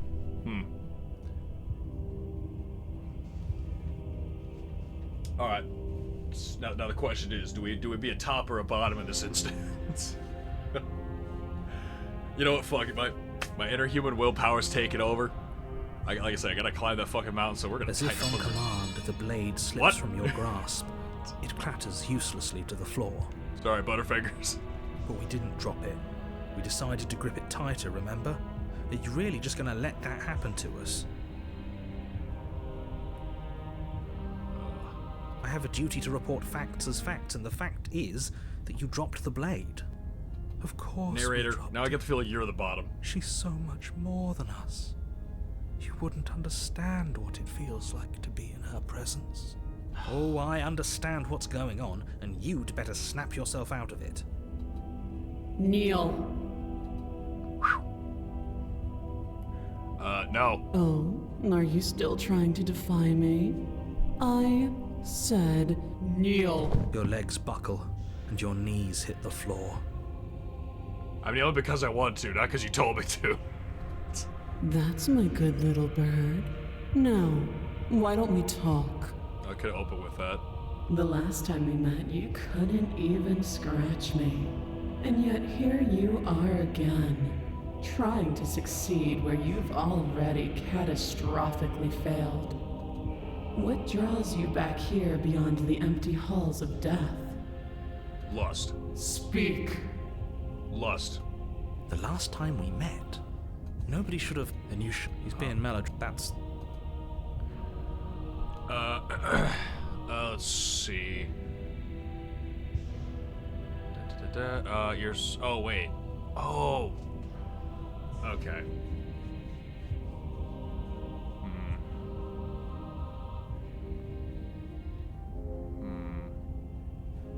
So what I'm thinking is that the first time around is a blank slate, and then whatever happens in that one, when we go to the second round or second lineup, then whatever our perception was on the first one becomes the reality of the second. For example, we witnessed her monstrous power, and so now in this one we're seeing her as like a god. So I'm assuming that basically these things are our own perspective, and these these beings or these versions of the princess are us as the player on what power we give them. For example, if I said you're supposed to end the world, she could potentially pick up the power to destroy the world. So again, I am going to fight this, and I'm going to say no. Perhaps you need another lesson in submitting to your betters. But, I mean, I don't see me anywhere else in this room besides where I am. Pick up that needle. Do it. It's what she wants. Broken, shut up. No objections here. We don't know what she's planning, and I don't like that we don't know what she's planning, but we might as well pick up the blade. As your eye falls on the blade, you feel a weight. Some divine hand that sits unperceived by your senses, but that manages to push you towards its desires like an unseen puppeteer.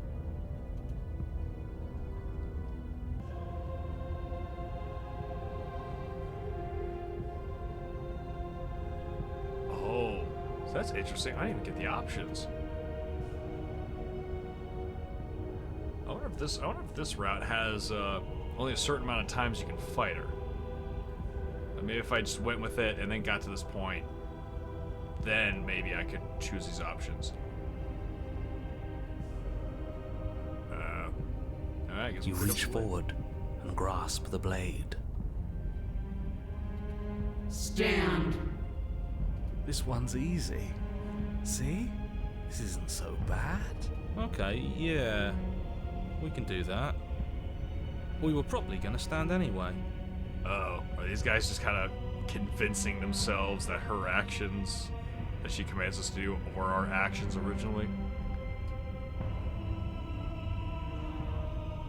Uh-oh. Yeah, seems like it. You can feel a creaking tension between body and will as you slowly rise to your feet, like two foes forced into an unhappy truce. The princess eyes you with soft contemplation. The moment seems to last a lifetime, the silent anticipation of what's to come dragging out the long, painful seconds. Oh, also, But all silences are broken eventually. I want to point out real quick, I really like the detail of this as well. That her crown now is sort of resembling a halo for the whole divinity look. I like that. I gotta say, whoever did this game really knew what they were doing. Either that or they got lucky, but I'm pretty sure they knew what they were doing. To define me is to claim we stand on level ground. We do not. You are quiet shadow, while I am brilliant radiance. Oh yeah? The fucking light ain't so great without shadows, so honestly, your divinity is nothing without me being pathetic. So, by perspective, you need the negative to make the positive seem so good. If everything's positive, then it's not positive anymore, it's neutral. So, fucking checkmate, you tall bitch. Take that knife in your hand and slit your throat. No thank you. What? You don't have to listen to her. You're armed. Just steel your nerves, step forward, That's the and thing, end too. this. Kinda don't want to kill her still. Rats. Oh, damn. One option. Oh, we'll end this all right. Your hand lifts the blade and brings it towards your throat. Okay, I apologize for the unclear language. End her.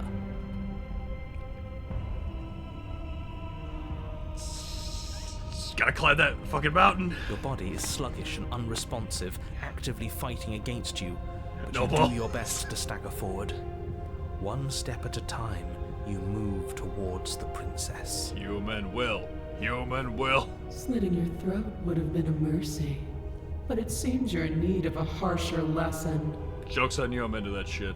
Plunge that knife into your lungs. No thank you. I'm sorry. What? Don't. As you take another step forward, the blade digs into your ribs, slicing through flesh with ease. It somehow feels like an entirely natural thing to do, while the simple act of walking has become an arduous impossibility.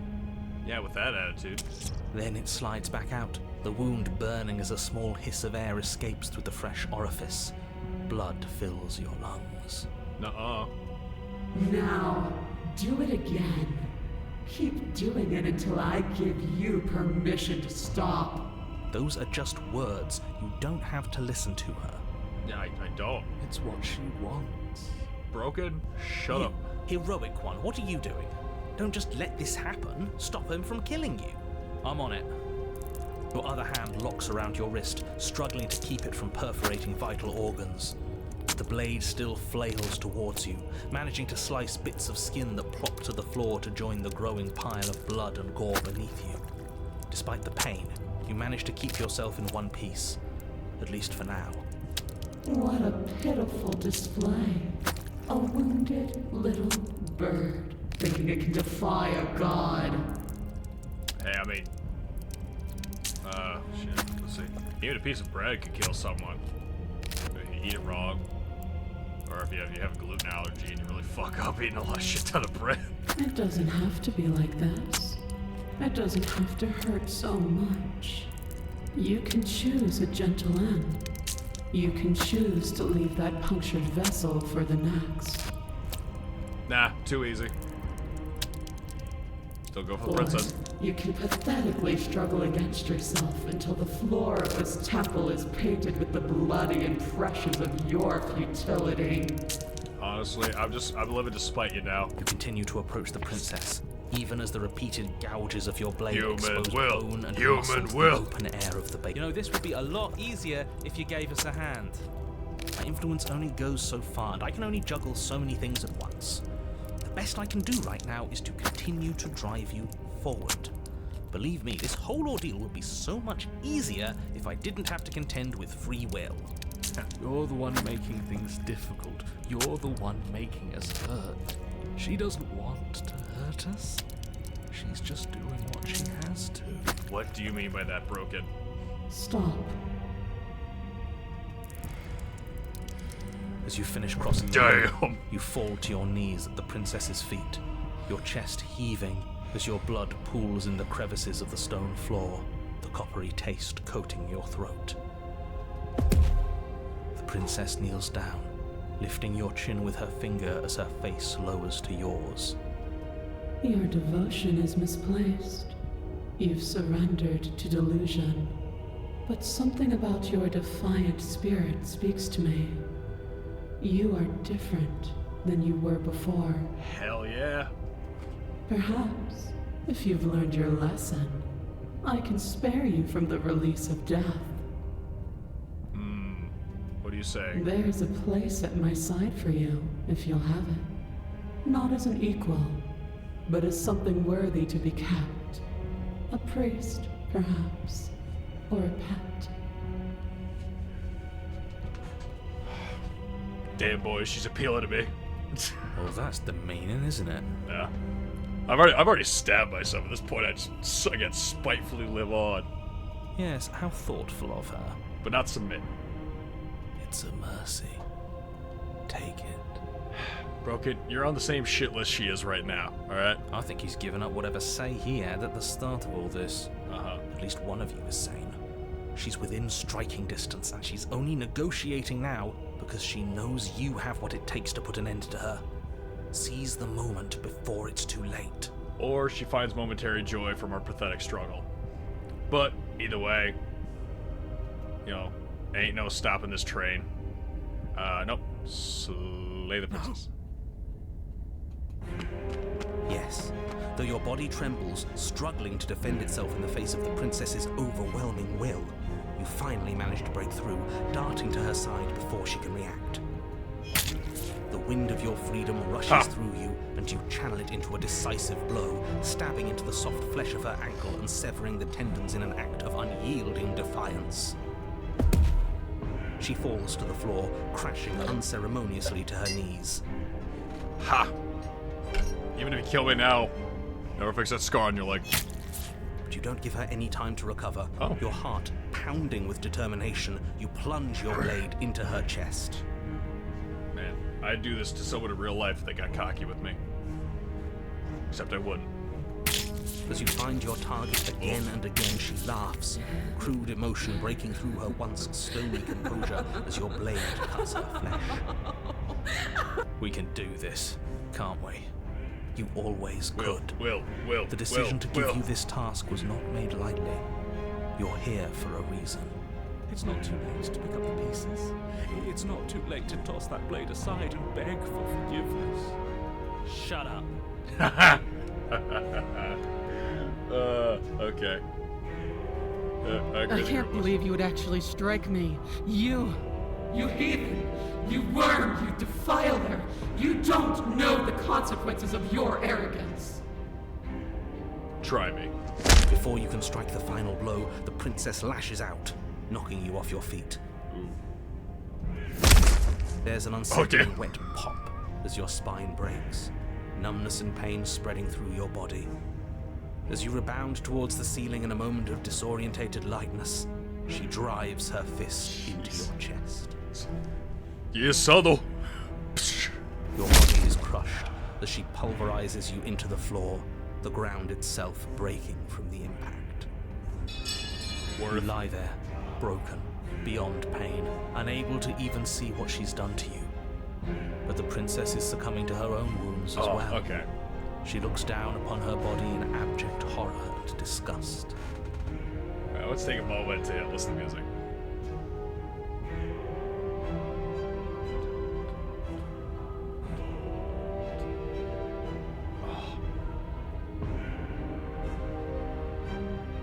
Alright, still good.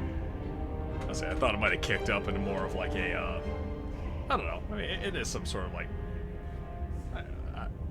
I wish I would have paid more attention to from the get-go. I don't know if it changed, but it's like I would like that if the song changed from like, you know, like, cause again, the tone right now can make me either think that no, actually no, it is making me feel more of the defiance, like willpower, you know, when faced against overcoming odds or overwhelming odds.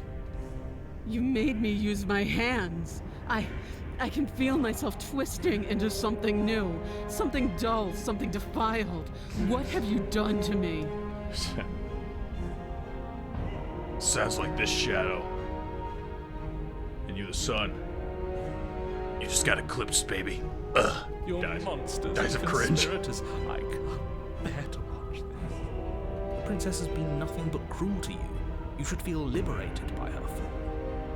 Okay, narrator, now that you're agreeing with me, now I'm not sure if I made the right choice. But I don't feel liberated. I feel empty. Aside from the pain, I feel fine. Okay. Oh, it does sound like Skyrim battle music. She collapses to the floor. Her glassy eyes watch, unblinking, yet somehow still full of anguish and fear, as the two of you perish together. Haha. Man and a god dying at the same time. I suppose we were never gonna get a happy ending here, were we? Don't let those be your final thoughts. You saved the world. That's worth something. I guess. I guess. Regardless of how you feel about it, it's finally over. Thank you. Everything goes dark, and you die. Oh, chapter 3. I don't think I've ever gotten to chapter 3 before. You're on a path in the woods. And at the end of the path... Okay, what the hell is that? Oh. I think he's upset. And what's he got to be upset about? We just killed a god. Voice of the stubborn. Now that's my voice. Exactly. You heathens destroyed the most beautiful thing that ever was and ever will be. If I'm being honest, it was probably maybe like the 4th most beautiful thing in the world. 1 through 3 being me, myself, and I. That's right, I'm cocky. Can't say I have much sympathy for you. She was bad for us and you almost got us killed. But I could have fixed You're her. being too generous. He did get us killed. Oh, true, yeah, we did die. Alright, enough chatter. Got a thing I'm supposed to do, and if you don't mind, I'd like to do it without any more interruptions. You deserve to be annoyed. Okay, great, you're listening. You're on a path in the woods, and at the end of that path, if your Thing is telling us about the princess? Don't waste your breath. We know all about her. It's hardly a path in the woods at this point, is it? I feel like this might be like an Evangelion guy. Or Evangelion route, where it's like now it's just like the end of the world, and it's like everything's all fucked up and shit. Look, if the world around you is changing, especially all the way out here, then that means you're nearing the point of no return. Whatever happens next, that's it. There won't be any more do-overs. So you'd better take things seriously.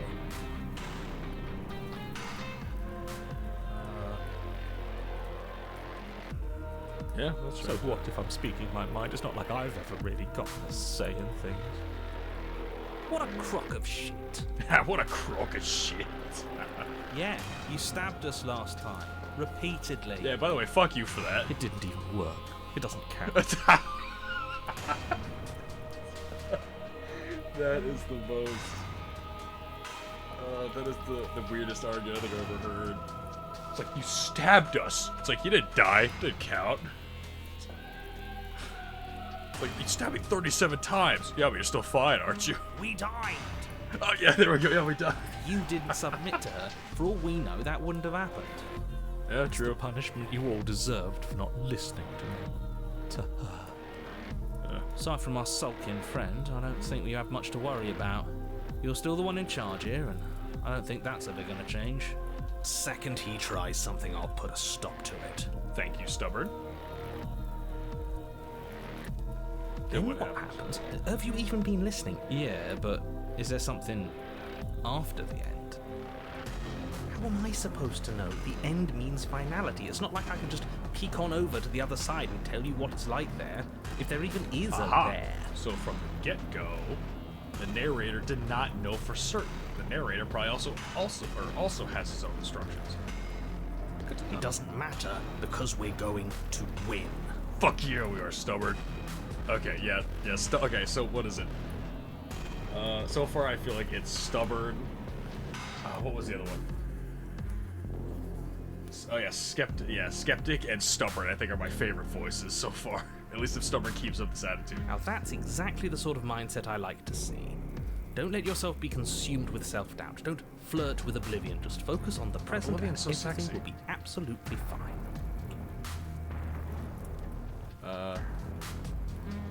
I'm done with this. Bye. Cabin. So might as well see this through. Amen. Good. We're all on the same page. Still loving the mouse perspective. That's still a great thing to see. It isn't long before you find yourself at the end of the path, staring up at the cabin on the hill. You'll find the princess within, as I'm sure you already know. End her. Yeah, that's all great, narrator. But I just gotta say, walking through this hellscape, like it would seriously be like a, oh, step like that. That'd be fucking nightmarish. I also feel like your feet would get exhausted. It'd be like walking on a fleshy, bouncy castle. Again, when I assume this texture, like what the way the texture looks to how it feels, you know. Yeah. Anyway, yeah. That's it? so- No final words of advice? I'd rather not waste any more time. I'm sure that Fair enough. any advice I'd give at this point is something you've already heard. Okay. Narrator from chapter 3 seems to have some sense to him. If there's still It's a nice. princess at the cabin, maybe we can salvage things. Maybe if we just grovel and apologize, things can go back to how they were Rogan, before. could you stop being a bottom for 5 seconds? Oh, cut it out, will you? We need to be tough right now, and you're making it so much harder than it has to be, so stop whining.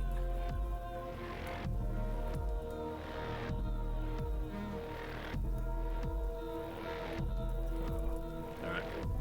Proceed. The interior of the cabin is a place that feels long forgotten. There was once an elegance to its construction, carved marble columns holding a high arched roof, vaulted windows letting in the Also, weak starlight. background music. Nice again. But that is how it was. Now there is a growth that has overtaken it. A viscous fluid seeps from cracks in the stone walls, and it congeals into chaotic streaks of writhing nerves and wet clumps of living meat. That's horrible. You did this. Technically, we did this. It was our combined actions that resulted in this happening. You stabbing us, me being a stubborn piece of shit that refused to die, the hero going along with my decisions to be a stubborn piece of shit that didn't die, and then we gave birth to the stubborn voice. Narrator was telling us to do it the whole time. But honestly, regardless, even if the world ends, we killed a god. I feel like, I think that puts us in some sort of mythical hall of fame. So, I guess just to add real quick, it's getting fairly late where I'm at. you know, in this country I'm at, in this town I live in, etc. So after this ending, I'm probably gonna have to call it quits. All right, just as a heads up, so it's not so sudden. The only furniture of note is a pulsating pedestal, a pristine blade perched on its edge. Okay. The blade is your implement. You'll need it if you want to do this right. Again, I would always probably take it for self-defense. So, oh, that's true. I did not notice that. Yeah, that is the mirror. I don't think I've seen it so large before.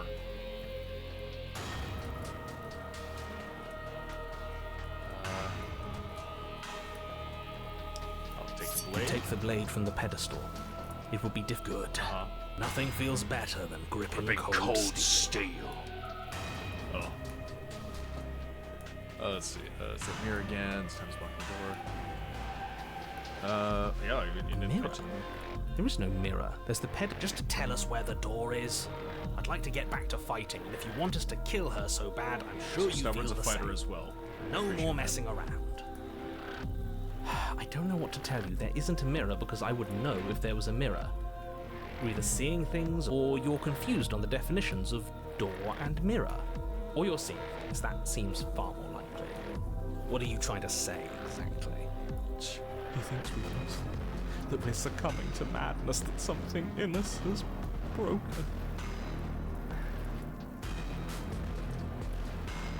Bro, I feel like your whole existence is being broken. That's an unnecessarily melodramatic way to describe a hallucination, but sure. I'm not going to waste time arguing with any of you. It went away after we touched it last time. Let's just do it again. It wasn't this big last time.